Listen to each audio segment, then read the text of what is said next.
ಶಾಂತರಾಜ್ ಪ್ರಭು ಸರ್ದು ನಾನು ಅವರು ವೇದಿಕೆಯಲ್ಲಿ ಅವರು ಸಾಕಷ್ಟು ಭಾಷಣಗಳನ್ನು ಕೇಳಿದ್ದೀನಿ. ಸೊ ಇಲ್ಲಿ ಆರೋಗ್ಯಕರವಾದ ಚರ್ಚೆ ಇದೆ, ಬೇರೆ ಏನೂ ಇಲ್ಲ ಇಲ್ಲಿ. ಆಮೇಲೆ ನಮ್ಮ ಪ್ರದೀಪ್ ಹೇಳ್ದ, ನೀವು ಇವತ್ತು ಹಿಂದೆ 20 ವರ್ಷ ಇಲ್ಲಿ ಯಾರೋ ಹೇಳಿದ್ರು, ಇವತ್ತು ನಾವು ಅದನ್ನು ಪ್ರಶ್ನೆ ಮಾಡ್ತಾ ಇದ್ದೀವಿ, ನಾಳೆ 10 ವರ್ಷ ಆದ್ಮೇಲೆ ಇನ್ನೊಬ್ಬರು ಪ್ರಶ್ನೆ ಮಾಡ್ತಾರೆ.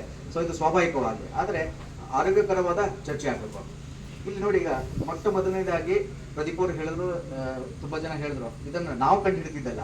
ನಮಗಿಂತ ಮುಂಚೆ ನನ್ನ ಗುರುಗಳ ಸಮಾನವಾದ ಡಾಕ್ಟರ್ ಸುಂದರ ಅಡಿಗರು ಅಂತಿದ್ದಾರೆ. ಅವ್ರು ಹೇಗೆ ಯಾವ ಥರ ಅಂತ ಆಮೇಲೆ ಹೇಳ್ತೀನಿ. ಅವರು ನಮ್ಮ ಪ್ರಾಚ್ಯವಸ್ತು ಇಲಾಖೆಯ ನಿರ್ದೇಶಕರಾಗಿದ್ದರು. ಸೊ ಅವ್ರ ಬಗ್ಗೆ ಎಲ್ಲರಿಗೂ ಗೊತ್ತಿರ್ತದೆ. ನಂತರದಲ್ಲಿ ಡಾಕ್ಟರ್ ಜಗದೀಶ್ ಅರಸುಬಾಗ್ಲು ಅಂತ, ಅವರು ಈ ಸಮಾಧಿ ಸೂಚಕ ನದಿಯ ಬಗ್ಗೆ ಸಾಕಷ್ಟು ಸಂಶೋಧನೆಗಳು ಮಾಡಿದ್ದಾರೆ. ಅವರು ಇಲ್ಲಿರುವ ಆಲ್ಮೋಸ್ಟ್ ಎಲ್ಲಾ ಮಠಗಳಿಗೂ ಹೋಗಿದ್ದಾರೆ. ಯಾವುದೇ ನೀವು ಮಠಕ್ಕೆ ಹೋಗಿ ಯಾವುದೇ ಸ್ವಾಮೀಜಿಗಳ ಹತ್ರ ಹೋಗಿ ಡಾಕ್ಟರ್ ಜಗದೀಶ್ ಅರಸುಬಾಗ್ಲು ಯಾರು ಅಂತ ಹೇಳಿದ್ರೆ ಅವ್ರು ಹೇಳ್ತಾರೆ.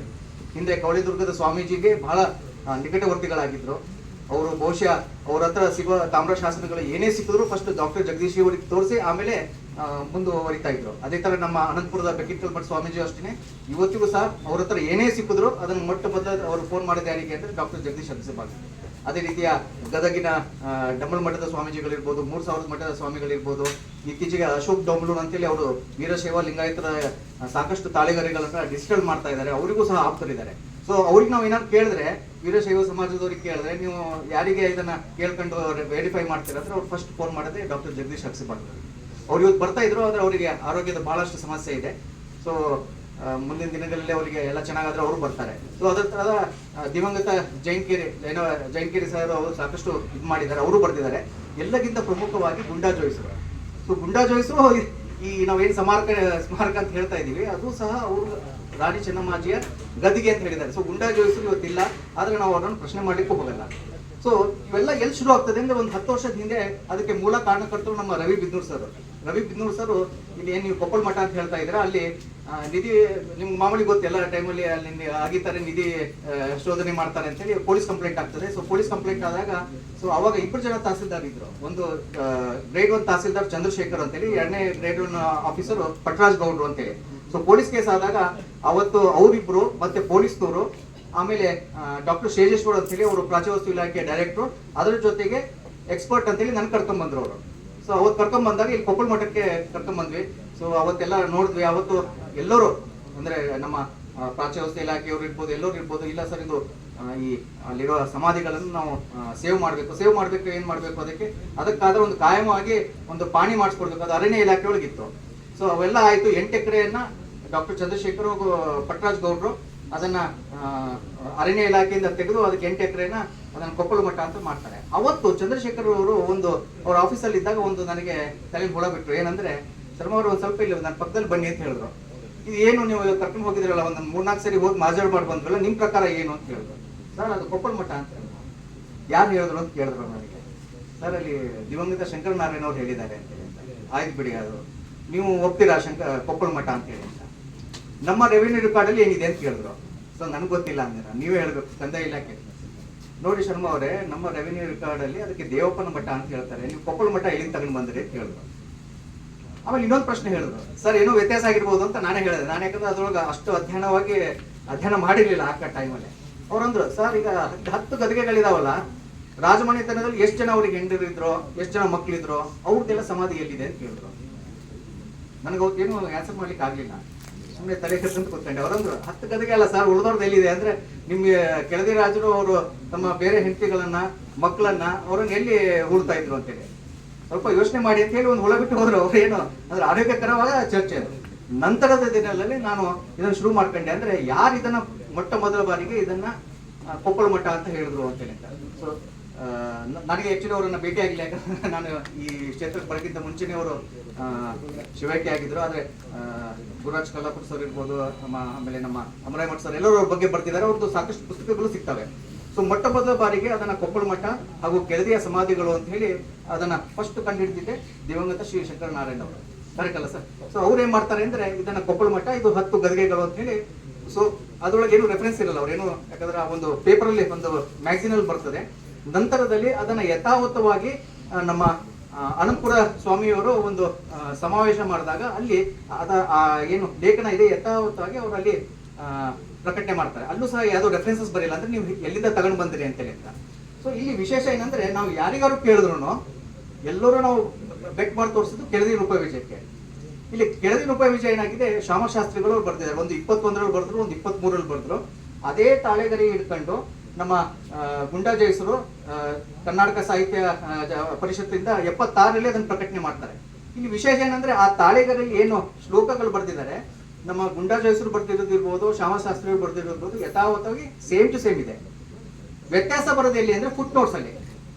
ಫುಟ್ ನೋಟ್ ಅಂದ್ರೆ ಒಂದು ಕೆಳಗಡೆ ಫುಟ್ ನೋಟ್ ಬರಿತೀವಿ. ಫುಟ್ ನೋಟ್ ಏನಂದ್ರೆ ಅದು ಆ ಗ್ರಂಥದಲ್ಲಿ ಇರಲ್ಲ, ತಾಳೆಗರಲ್ಲಿ ಇರಲ್ಲ, ಅದನ್ನ ಲೇಖಕ ತಾನೇ ಬರೀತಾನೆ. ಅಲ್ಲಿ ಏನ್ ಬರ್ದಿದ್ದಾನೆ ಅವನು ಅಂದ್ರೆ ಯಾ ರಾಜ ಯಾ ರಾಣಿ ಯಾ ರಾಜನ ಜೊತೆಗೆ ಸತಿ ಆಯ್ತು ಎಲ್ಲಿ ಅಂತ ಬರ್ದಿದ್ದಾರೆ. ಆ ಫುಟ್ ನೋಟ್ಸ್ ಎಲ್ಲಿಂದ ತಗೊಂಡು ಬಂದ್ರು ಅಂತ ಶ್ಯಾಮಶಾಸ್ತ್ರಿಗಳು ಎಲ್ಲೂ ಬರ್ದಿಲ್ಲ. ಅದನ್ನ ಫುಟ್ ನೋಟ್ಸ್ ಎಲ್ಲಿಂದ ಬಂದಿದೆ ಅಂತ ಗೊತ್ತಿರಲಿಲ್ಲದಕ್ಕೆ ನಮ್ಮ ಗುಂಡಾಜ ಹೆಸರು ಅದನ್ನು 76ರಲ್ಲಿ ಬರೆದಾಗ ಫುಟ್ ನೋಟ್ಸ್ ಬರೆಯಲ್ಲ. ಯಾಕೆ ಬಹಳ ಮುಖ್ಯವಾದ ಅಂಶ ಯಾಕೆ ಅಂದ್ರೆ ನೋಡಿ, ಆ ಫುಟ್ ನೋಟ್ಸ್ ಅಲ್ಲಿ ಏನ್ ಮಾಡ್ತಾರೆ ಅಂದ್ರೆ ಯಾವ ರಾಜ ಎಲ್ಲಿ ಸತ್ರು ಅಂತ ಬರೀತಾರೆ. ಅದ್ರೊಳಗೆ ನಮ್ಮಲ್ಲಿ ಮೇಲ್ಗಡೆ ಅಂದ್ರೆ ಬಾಡಿ ಏನಿದೆ ಅದ್ರೊಳಗೆ 2 ಕಡೆ ಅಷ್ಟೇ ಎಲ್ಲಿ ಅವರನ್ನ ಹೂತರು ಅಂತ ಬರೀತಾರೆ. ಒಂದು ಏನಂದ್ರೆ ಇಮ್ಮಡಿ ಬಸಪ್ಪ ನಾಯಕ ಅವರ ಮಳತಾಯಿ ಉಪವಾಸ ಮಾಡ್ಕೊಂಡು ಶಿವೈಕ್ಯ ಆದಾಗ ಅವರನ್ನ ಕೊಪ್ಪಳ ಮಠದಲ್ಲಿ ಸಮಾಧಿ ಆಯಿತು ಅಂತ ಅಲ್ಲಿ ಬರೀತಾರೆ, ಬೇರೆ ಎಲ್ಲೂ ಬರೆಯಲ್ಲ. ನಂತರದಲ್ಲಿ ಇನ್ನೊಂದು ಎಲ್ಲಿ ಬರೀತಾರೆ ಅಂದ್ರೆ ಸೋಮಶೇಖರ ನಾಯಕ, ಇಮ್ಮಡಿ ಸೋಮಶೇಖರ ನಾಯಕರು ಮಂಡಲಿ ಮಠದಲ್ಲಿ ಶಿವೈಕ್ಯ ಆದ್ರು ಅಂತೇಳಿ ಅಂತ. ಎಲ್ಲರಿಗೂ ಗೊತ್ತಿರಬಹುದು, ಒಂದು 20-30 ವರ್ಷದಿಂದ ನಮ್ಮ ಶಿವಮೊಗ್ಗದಲ್ಲಿ ದೊಡ್ಡ ಮಟ್ಟದ ಕಮ್ಯುನಲ್ ಕ್ಲಾಶ್ ಅಂತ ಎಲ್ಲಾಗ್ತದೆ ಅಂದ್ರೆ ಅದು ಮಂಡ್ಲಿ ಮಠಕ್ಕೆ ಸಂಬಂಧಪಟ್ಟಂಗೆ. ಅಲ್ಲಿ ಏನಾದ್ರು ಒಂದು ಕಿಡಿ ಹತ್ತಿತ್ತು ಅಂದ್ರೆ 3 ತಿಂಗಳು 144 ಸೆಕ್ಷನ್ ಆಗ್ತದೆ. ಇವತ್ತಿಗೂ ಆಗ್ತದೆ. 6 ತಿಂಗಳ ಹಿಂದೆ 3 ತಿಂಗಳು ಅಲ್ಲಿ ನಮ್ಮ ಬೈಪಾಸ್ ರಸ್ತೆಯಲ್ಲಿ ಮಂಡ್ಲಿ ಮಠದಲ್ಲಿ 3 ತಿಂಗಳ ಗಟ್ಟಲಿಗೆ 3 ಬಸ್ಗಳು ಪೊಲೀಸಲ್ಲಿ ಜಮಾವಣೆ ಆಗ್ತದೆ. ಯಾಕಂದ್ರೆ ಮುಸ್ಲಿಮ್ಸ್ ಹೇಳ್ತಾರೆ ಇದು ನಮ್ದು ಅಂತೇಳಿ, ಹಿಂದೂಗಳು ಹೇಳ್ತಾರೆ ಇದು ಇಮ್ಮಡಿ ಸೋಮಶೇಖರ ನಾಯಕರದು ಅಂತೇಳಿ.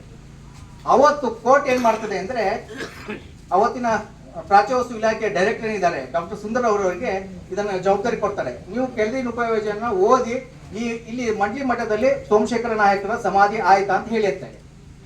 ನಾವು ಅವರನ್ನು ಪ್ರಶ್ನೆ ಮಾಡಲ್ಲ, ಯಾಕಂದ್ರೆ ಡಾಕ್ಟರ್ ಸುಂದರ ಸರ್ ಬಹಳ ಮೇಲಿದ್ದಾರೆ, ಅವರು ಪ್ರಾಚ್ಯವಸ್ತುಗಳ ಡೈರೆಕ್ಟರ್ ಅವರು ಬರೆದು ಏನ್ ಮಾಡ್ತಾರೆ ಅಂದ್ರೆ ಅದನ್ನ ದೊಡ್ಡ ರಿಪೋರ್ಟ್ ಇದೆ, ಅದನ್ನ ಆಕ್ಚುಲಿ ನಾನು ಶೇರ್ ಮಾಡ್ಬೋದಿತ್ತು, ಅದ್ರ ಕೋರ್ಟಲ್ಲಿ ನಡೀತಾ ಇರೋದ್ರಿಂದ ಅದನ್ನ ಶೇರ್ ಮಾಡುವಾಗಿಲ್ಲ. ಅದನ್ನ ನೀವು ಯಾರು ವಾಟ್ಸಪ್ ಕೇಳಿದ್ರೆ ನಾನು ಅದನ್ನ ನಿಮ್ಗೆ ಕಳ್ಸ್ಕೊಡ್ತೀನಿ ನಿಮ್ಗೆ. ಅವರು ಬಹಳ ಸ್ಪಷ್ಟವಾಗಿ ಬರೀತಾರೆ ಏನಂದ್ರೆ ಕೆಳದಿನ ಉಪಯೋಜನದಲ್ಲಿ ಆ ಶ್ಲೋಕ ಯಾವ ಸ್ಟ್ಯಾಂಜ್ ಅಂತ ಬರ್ತು ಅವ್ರು ಏನ್ ಹೇಳ್ತಾರೆ ಅಂದ್ರೆ ಅವರನ್ನ ಮಂಡ್ಲಿ ಮಠದಲ್ಲಿ ಸಮಾಧಿ ಮಾಡಲಾಗಿದೆ, ಮಂಡ್ಲಿ ಮಠದ ಮುಂಗಡೆ ಏನೀಗ ಕಾಣಿಸ್ತಾ ಇದೆ ಇದು ಸೋಮಶೇಖರ ನಾಯಕರಿಗೆ ಸೇರಿದ್ದು ಅಂತ ಹೇಳಿ 30 ವರ್ಷದಿಂದ ಅದೇ ರಿಪೋರ್ಟ್ ಮೇಲೆ ಕೋರ್ಟಲ್ಲಿ ಗಲಾಟೆ ಆಗ್ತಾ ಇದೆ.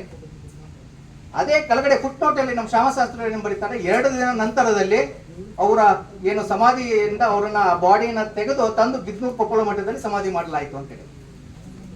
ಅದೇ ಪಾಯಿಂಟ್ ಅನ್ನ ನಮ್ಮ ಸುಂದರ ಸರ್ ಅಂದ್ರೆ ಅವತ್ತು ಪ್ರಾಚ್ಯವಸ್ತು ಇಲಾಖೆ ಹೆಡ್ ಅವರು ಮುಖ್ಯಸ್ಥರು, ಕರ್ನಾಟಕ ಪ್ರಾಚ್ಯವಸ್ತು ಇಲಾಖೆ ಹೆಡ್ ಅವರು ಅದನ್ನ ಬರೆದು ಬಿಟ್ಟಿದ್ರು ಅಂದ್ರೆ ಈ ಸಮಸ್ಯೆನೇ ಬರ್ತಾ ಇರ್ಲಿಲ್ಲ. ಇಲ್ಲಿ ಮಂಡ್ಲಿಲಿ ನೀವೇನ್ ಕಿತ್ತಾಡ್ತಾ ಇದ್ದೀರಾ ಅದನ್ನ 2 ದಿನ ನಂತರದಲ್ಲಿ ತಗೊಂಡೋಗಿ ಬಿತ್ತೂರು ಕೊಪ್ಪಳ ಮಠದಲ್ಲಿ ಸಮಾಧಿ ಮಾಡಲಾಗಿದೆ ಅಂತ ಹೇಳಿ ನಮ್ಮ ಶ್ಯಾಮಶಾಸ್ತ್ರಿಗಳು ಬರ್ದಿದ್ದಾರೆ, ನೀವ್ ಯಾಕೆ ಕಿತ್ತಾಡ್ತೀರ ಅಂದ್ರೆ ಅಲ್ಲಿ ಮುಗಿದು ಹೋಗ್ತಿತ್ತು. ಅವ್ರು ಬರೀಲಿಲ್ಲ.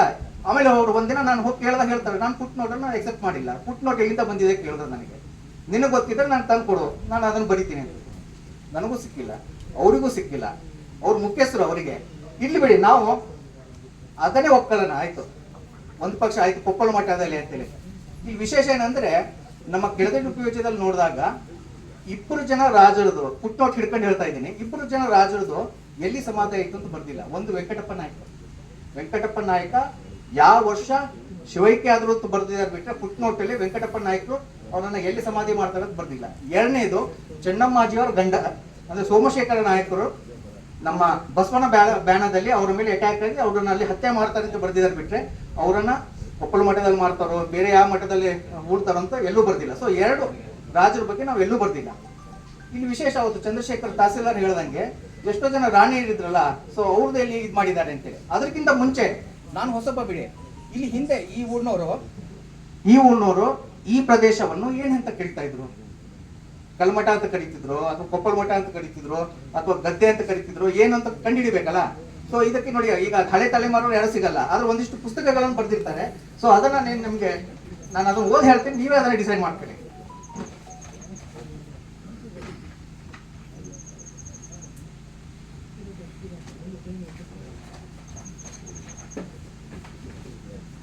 ನೋಡಿ ಅದಕ್ಕಿಂತ ಮುಂಚೆ ಇದನ್ನ ಫಸ್ಟ್ ಅಲ್ಲಿ ಕೊಪ್ಪಳ ಮಠದಲ್ಲಿ, ಅದು ಕೊಪ್ಪಳ ಮಠ ಅಂತ ಹೇಳಿದವರು ಯಾರು ಅಂದ್ರೆ ನಮ್ಮ ದಿವಂಗತ ಶಂಕರನಾರಾಯಣ ಅವರು, ನಮ್ಮ ಅಮರೇಮಠ ಸರ್ ಕ್ಲೀನಾಗಿ ಗೊತ್ತಿರ್ತದೆ. ಸೊ ಅವರೊಂದು ಲೇಖನ ಬರೀತಾರೆ. ಅದು ಯಥಾವತ್ತಾಗಿ ನೋಡಿ, ಕೆಳದಿ ಬಿದ್ನೂರು ಅರಸೊತ್ತಿಗೆ ಗದ್ದುಗೆಗಳು ಅಂತೇಳಿ. ಸೊ ಅಲ್ಲಿ ಒಂದ್ ಕಡೆ ಅವ್ರು ಬರೀತಾರೆ ಏನಂದ್ರೆ, ಬಿದ್ನೂರು ಆಳಿದ ವೀರಭದ್ರ ನಾಯಕನ ಗದ್ದುಗೆಯು ತೀರ್ಥಹಳ್ಳಿ ತಾಲೂಕು ಕೊಂಡಲೂರಿನಲ್ಲಿದೆ. ಅದು ತೀರ್ಥಹಳ್ಳಿ ತಾಲೂಕು ಕೊಂಡ್ಲು ಅಂತ ಹೇಳಿದ್ರು. ಅದೇ ನಾವೀಗ ರಿಸರ್ಚ್ ಮಾಡಿದಾಗ ಈ ಕೊಂಡ್ಲೂರಲ್ಲ, ಅಲ್ಲಿ ನಮ್ಮ ಕೆಳಗಡೆ ಇರುವ ಕೊಂಡ್ಲೂರು ಅಂತೇಳಿ. ಸೊ ಅಲ್ಲಿ ಬರ್ತದೆ. ಆಮೇಲೆ ಕಿರಿಯ ಬಸಪ್ಪ ನಾಯಕ ನೋಡಿ, ಕಿರಿಯ ಬಸಪ್ಪ ನಾಯಕ ಯಾರು ಅಂದ್ರೆ ಚೆನ್ನಮ್ಮಾಜಿಯ ಮೊಮ್ಮಗ. ಇಲ್ಲಿ ನೋಡಿ ಮತ್ತೆ ಇನ್ನೊಂದು ತಪ್ಪಾಗ್ಬಿಟ್ಟಿದೆ. ಕಿರಿಯ ಬಸಪ್ಪ ನಾಯಕನ ಗದ್ದುಗೆಯ ಕೋಟೆಯ ಹಿಂಭಾಗದ ಭದ್ರರಾಜಪುರ ಬಡಾವಣೆಯ ಒಟ್ಟಿ ದೇವರ ಮಠದಲ್ಲಿ ಈಗ ಈ ಗದ್ದುಗೆ ಮತ್ತು ಮಠವು ಪಾಳು ಬಿದ್ದಿದೆ. ಈ ಗದ್ದುಗೆಯ ಎದುರಿನಲ್ಲಿ ನಿಲ್ಲಿಸಿರುವ ಕಲ್ಲಿನಲ್ಲಿ 2 ಅಂತಸ್ತುಗಳಲ್ಲಿದ್ದು ಮೊದಲಿನ ಅಂದ್ರೆ ಇದು ಬರೀತಾರೆ. ಅಲ್ಲಿ ಅವ್ರು ಏನ್ ಬರೀತಾರೆ ಅಂದ್ರೆ, ಈ ಅರಸನೊಂದಿಗೆ ನೋಡಿ, ಯಾರ ಅರಸ, ಇಮ್ಮಡಿ ಬಸಪ್ಪ ನಾಯಕ, ಇವನ ಪತ್ನಿಯರಾದ ಚೆನ್ನಮ್ಮಾಜಿ ಮತ್ತು ಚೆನ್ನ ವೀರಮ್ಮಾಜಿ ಅವರ ಜೊತೆಗೆ ಜೀವಂತವಾಗಿ ಸಮಾಧಿ ಆಯಿತು ಅಂತ. ಈ ಇಮ್ಮಡಿ ಬಸಪ್ಪ ನಾಯಕನ ಜೊತೆಗೆ 2 ಹೆಂಡತಿಯವರು ಸತಿ ಆದರು ಅಂತ ಹೇಳ್ತಾರೆ. ದೊಡ್ಡ ಹೆಂಡತಿ ಹೆಸರು ಚೆನ್ನಮ್ಮಾಜಿ, ಸಣ್ಣ ಹೆಂಡತಿ ಹೆಸರು ಚೆನ್ನ ವೀರಮ್ಮಾಜಿ ಅಂತ. ಚೆನ್ನಮ್ಮಾಜಿ ಯಾರು ಅಂದ್ರೆ ಇದೇ ಚೆನ್ನಮ್ಮಾಜಿಯ ಕೊನೆಯ ತಮ್ಮ ಶಿವಯ್ಯ ಅಂತ ಹೇಳಿ ಅವರ ಮಗಳವರು ಚೆನ್ನಮ್ಮಾಜಿ. ನಮಗೆ ಕೆಳದಿನ ಉಪಯೋಜದಲ್ಲಿ ಏನ್ ಬರ್ತಿದ್ದಾರೆ ಅಂದ್ರೆ, ಬಸಪ್ಪ ನಾಯಕರು ಅಂದ್ರೆ ಇಮ್ಮಡಿ ಬಸಪ್ಪ ನಾಯಕರು ತೀರ್ಕೊಂಡಾಗ ಇದೇ ಬಸಪ್ಪ ನಾಯಕರು ನಿರ್ವಾಣೆಯ ಮೊಮ್ಮಗನಾದ ಚನ್ನಬಸಪ್ಪ ನಾಯಕನ ಚೆನ್ನ ವೀರಮ್ಮಾಜಿಯ ಮಡಲಿಗೆ ಹಾಕಿ ಅವರು ಸಮಾಧಿ ಆಗ್ತಾರೆ, ಅಂದ್ರೆ ಇದಾಗ್ತಾರೆ ಅಂತ. ಅಂದ್ರೆ ಚೆನ್ನಮ್ಮಾಜಿ ಮತ್ತು ಇಮ್ಮಡಿ ಬಸಪ್ಪ ನಾಯಕರು ಸತಿ ತಗೋತಾರೆ ಅಂತೇಳಿ. ಇಲ್ಲಿ ಇವ್ರು ಏನ್ ಬರೆದು ಬಿಟ್ಟಿದ್ದಾರೆ, ಚೆನ್ನ ವೀರಮ್ಮಾಜಿ ಅವರು ಆಗ್ತಾರೆ ಅಂತೇಳಿ. ಚೆನ್ನ ವೀರಮ್ಮಾಜಿ ಯಾರು? ವೀರಮ್ಮಾಜಿನೇ. ಚೆನ್ನ ವೀರಮ್ಮಾಜಿ ಅವರು ಸತಿ ಆಗಿದ್ದಾರೆ, ಮತ್ತೆ ವೀರಮ್ಮಾಜಿ ಅವರು 14-15 ವರ್ಷ ಹೆಂಗ್ ಆಳ್ವಿಕೆ ಮಾಡಿದ್ರು? ಇದು ನಾವು ಪ್ರಶ್ನೆ ಕೇಳ್ಬೇಕಾ? ಈಗ ಅವರಿಲ್ಲ, ಏನ್ ಮಾಡ್ಲಿಕ್ಕೆ ಆಗಲ್ಲ ಬಿಡಿ, ಅದು ಬೇರೆ ಮಾತು. ಸೊ ಇವೆಲ್ಲ ಬರೀತಾರೆ ಅವರು. ಸೊ ಆಮೇಲೆ ಅವ್ರು ಎಲ್ಲೂ ರೆಫರೆನ್ಸ್ ಕೊಡಲ್ಲ ಏನಂದ್ರೆ ಹೇಗೆ ಬಂತು ಏನು ಅಂತೇಳಿ. ಸೊ ಇದು ಅಲ್ಲಿರೋದು ಕೊಪ್ಪಳ ಮಠ. ಸೊ ಕೊಪ್ಪಳ ಮಠದಿಂದ ಅಲ್ಲಿರೋದು 10 ಗದ್ದುಗೆಗಳ ಬಗ್ಗೆ ಬರೀತಾರೆ, ಆದ್ರೆ ಉಳಿದಿದ್ದ ಸಮಾಧಿಗಳ ಬಗ್ಗೆ ಬರೆಯಲ್ಲ. ಸೊ ಇಲ್ಲಿ ವಿಶೇಷ ಏನಂದ್ರೆ, ನಮ್ಮ ಪ್ರಕಾಶ್ ಶೇಟ್ರ್ ಇದ್ದಾರೆ. ಸೊ ಹಿಂದೆ ಇದು ತುಂಬಾ ಜನ ಹತ್ರ ಇರ್ತದೆ, ಅವರು ಇಲ್ಲ ನಮ್ಮ ಪ್ರಕಾಶ್ ಶೇಟ್ರ್ ಕೊಡ್ಬೋದು. ಇಲ್ಲಿ ಏನಾಗಿದೆ ಅಂದ್ರೆ, ಇದೊಂದು ಬಿದ್ನೂರಿನ ಬಗ್ಗೆ ಒಂದಿಷ್ಟು ಜನ ಇಲ್ಲೇ ಸ್ಥಳೀಯರು ಒಂದಿಷ್ಟು ಲೇಖಕರನ್ನ ಪ್ರಕಟಣೆ ಮಾಡ್ತಾರೆ. ಆಮೇಲೆ ಹಿರಿಯರಾದ ಅಮರಾಯಮಠ್ ಸರ್ ಅವರೇ ಇದಕ್ಕೆ ಮೋಸ್ಟ್ಲಿ ಪ್ರಧಾನ ಸಂಪಾದಕರಾಗಿದ್ರು. ಸೊ ಈಗ ನೋಡಿ, ಇದ್ರೊಳಗೆ ನಾವು ಒಂದಿಷ್ಟು ಜನ ಏನ್ ಬರ್ತಿದ್ದಾರೆ ಅಂತ ಹೇಳ್ತೀನಿ. ಒಂದು ಐತಿಹಾಸಿಕ ನಗರ ನಮ್ಮ ಬಿದ್ನೂರು, ಇದನ್ನ ಎಚ್ ಸುಬ್ರಹ್ಮಣ್ಯ ಚಿಕ್ಕಪೇಟೆ ನಗರ ಅಂತ ಇವ್ರು ಬರ್ತಿದ್ದಾರೆ. ಸೊ ಅವ್ರು ನೋಡಿ 2 ಕಡೆ ಅವರು ಅದ್ರ ಬಗ್ಗೆನೂ ಮಾತಾಡ್ತಾರೆ, ಇದ್ರ ಬಗ್ಗೆನೂ ಮಾತಾಡ್ತಾರೆ. ನೋಡಿ, ಒಂದು ಹೇಳ್ತಾರೆ,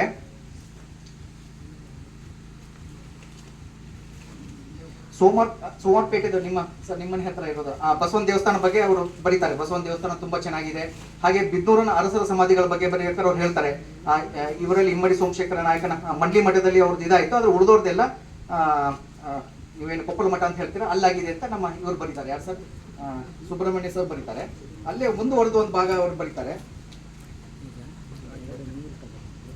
ಕೊಪ್ಪಳ ಮಠ ಅಂತ ಅಲ್ಲೇ ಇನ್ನೊಂದು ಹೆಡ್ಲೈನ್ ಹಾಕೊಂಡಿದ್ದಾರೆ ಅವರೇನೆ. ಮತ್ತೆ ಬರೀತಾರೆ, ಕೊಪ್ಪಳ ಮಠ ಇದು ಕಲ್ಮಠದ ಸಮೀಪದ ಗದ್ದೆಯಲ್ಲಿದೆ. ಅಂದ್ರೆ ಅವ್ರ ಪ್ರಕಾರ ಇದು ಕಲ್ಮಠದ ಸಮೀಪದಲ್ಲಿರುವ ಕೊಪ್ಪಳ ಮಠ. ಇದು ಅವರೇ ಬರೆದ, ಅಲ್ಲೂ ಕೊಪ್ಪಳ ಮಠ ಅಂತ ಹೇಳಿದ್ರು, ಇಲ್ಲೂ ಕೊಪ್ಪಳ ಮಠ ಅಂತ ಹೇಳ್ತಿದ್ದಾರೆ. ಮುಂದುವರೆದು ಬರೀತಾರೆ, ಈ ಹಿಂದೆ ಬಸವನ ವಿಗ್ರಹ ಹಾಗೂ ಪಾಣಿಪೀಠವಿತ್ತು, ಈಗ ಅದು ಇಲ್ಲ, ಕೆಲವು ಸಮಾಧಿಗಳಿವೆ. ಇದು ಹಿರಿಯವರು ಸರ್, ನನ್ಗವ್ರಿಗೆ ಪರಿಚಯ ಇಲ್ಲ, ಏನಿದಿಲ್ಲ, ಅವ್ರು ಆಗ್ಲೇ ಬರ್ಕೊಂಡ್ಬಿಟ್ಟಿದ್ದಾರೆ. ನಮ್ಮ ಪ್ರಕಾಶ್ ಶೇಟ್ರು ಸುಬ್ರಹ್ಮಣ್ಯ ಮಾಸ್ಟರ್ ಅಂತ ಹಿಸ್ಟ್ರಿ ಮಾಸ್ಟರ್ ಸರ್. ಸೊ ನೋಡಿ ಎಷ್ಟು ಸ್ಪಷ್ಟವಾಗಿ ಬರ್ತಿದ್ದಾರೆ. ಕಲ್ಲು ಮಠದ ಹತ್ತಿರ ಇರುವ ಕೊಪ್ಪಳ ಮಠದಲ್ಲಿ ಹಿಂದೆ ಒಂದು ದೇವಾಲಯ ಇತ್ತು, ಒಳಗಡೆ ಪಾಣಿಪೀಠ ಇದೆ, ಒಳಗಡೆ ಇರೋದು ಮಾಯ ಆಗಿದೆ, ಆದ್ರೆ ಅಲ್ಲಿ ಒಂದಿಷ್ಟು ಸಮಾಧಿಗಳಿದಾವೆ ನೋಡಿ ಬರ್ದಿದ್ದಾರೆ ಸರ್ ಅವರು.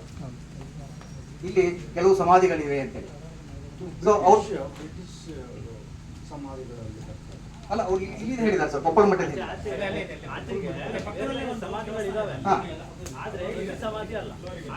ಅಲ್ಲ, ನಾನು ಇದು ಹೇಳಿ ಸರ್. ಸರ್ ಆಮೇಲೆ ನೋಡಿ ಇನ್ನೊಂದು, ನೀವೇ ಹೇಳಿದ್ರಿ ಈಗ ದೇವಾಲಯ ಅಂತ ಹೇಳಿ.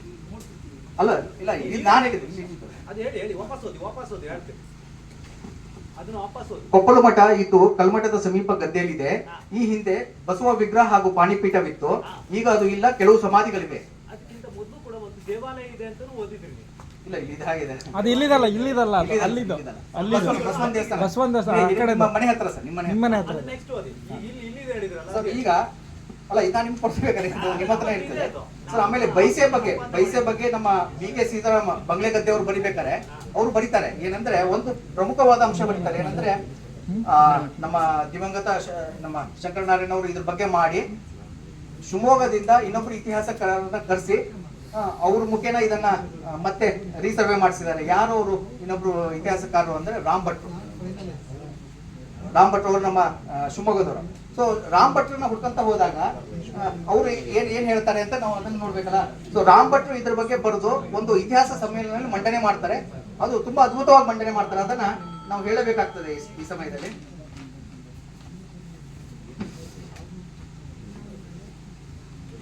ರಾಮ್ ಭಟ್ರು ಕೊಪ್ಪಳ ಮಠ ಮತ್ತು ಬಿದ್ನೂರಿನ ಅರಸೊತ್ತಿಗೆ ಗದ್ದುಗೆಗಳು ಅಂತ ಬರೀತಾರೆ ಸರ್. ಅದು ನೋಡಿ, ಹಿಂದಿನ ಅರಸೊತ್ತಿಗೆಯ ಕಾಲದಲ್ಲಿ ರಾಜರಾಣಿಯರ ಸಮಾಧಿಗಳಿಗಾಗಿ ಒಂದು ಪ್ರತ್ಯೇಕ ಸ್ಥಳವನ್ನು ಮೀಸಲಿಡುತ್ತಿದ್ದರು. ಅಂದ್ರೆ ರಾಜರಾಣಿಯರಿಗೆ ಒಂದು ಪ್ರತ್ಯೇಕ ಸ್ಥಳ ಮೀಸಲಿಡುತ್ತಿದ್ರು ಅಂತ ಡಾಕ್ಟರ್ ಇದು ನಮ್ಮ ರಾಮ್ ಭಟ್ರು ಹೇಳಿದ್ದಾರೆ. ಅದಕ್ಕೆ ಕೊಪ್ಪಳ ಎಂದು ಕರೆಯುತ್ತಿದ್ದರು ಅಂತ. ಫೈನ್. ಸೊ ಇಕ್ಕೇರಿ ಮತ್ತು ಬಿದ್ನೂರಿನಲ್ಲಿ ಮರಣ ಹೊಂದಿದ ರಾಜರಾಣಿಯರಿಗೆ ಕೊಪ್ಪಳ ಮಠದಲ್ಲಿ ಸಮಾಧಿ ಮಾಡಲಾಯಿತು ಎಂದು ಗ್ರಂಥಗಳಲ್ಲಿ ಹೇಳಿದೆ. ಬಿದ್ನೂರಿನಲ್ಲೂ ಅಲ್ಲದೆ ಇಕ್ಕೇರಿಯಲ್ಲೂ ಕೊಪ್ಪಳ ಮಠವಿದೆ ಅಂತ ಬರ್ಕೊಂಡಿದ್ದಾರೆ ಸರ್. ಬಿದ್ನೂರಿನಲ್ಲಿ 2 ಕೊಪ್ಪಳ ಮಠವಿದೆ. ನಾನು ಹೇಳಿದ್ದಲ್ಲ, ರಾಮ್ ಭಟ್ರು ಹೇಳ್ತಾ ಇದ್ದಾರೆ 2 ಕೊಪ್ಪಳ ಮಠ ಇದೆ. ಅವ್ರು ಯಾವ್ದು ಅಂತ ಹೇಳ್ತಾರೆ. ಕೋಟೆಯ ಎದುರು ಭಾಗದ ಒಂದು ತೋಟದ ಸ್ಥಳಕ್ಕೆ ಕೊಪ್ಪಳ ಮಠ ಎಂದು ಈಗ ಕರೆಯುತ್ತಿದ್ದಾರೆ. ಅಂದ್ರೆ ಅವ್ರಿಗೆ ಚಾಲ್ತಿಲಿ ಇತ್ತಿದ್ದು. ರಾಮ್ ಭಟ್ರು ಬಹಳ ವರ್ಷ ಹಿಂದೆ ಮಾಡ್ಬಿಡ್ತೀವಿ ಸರ್.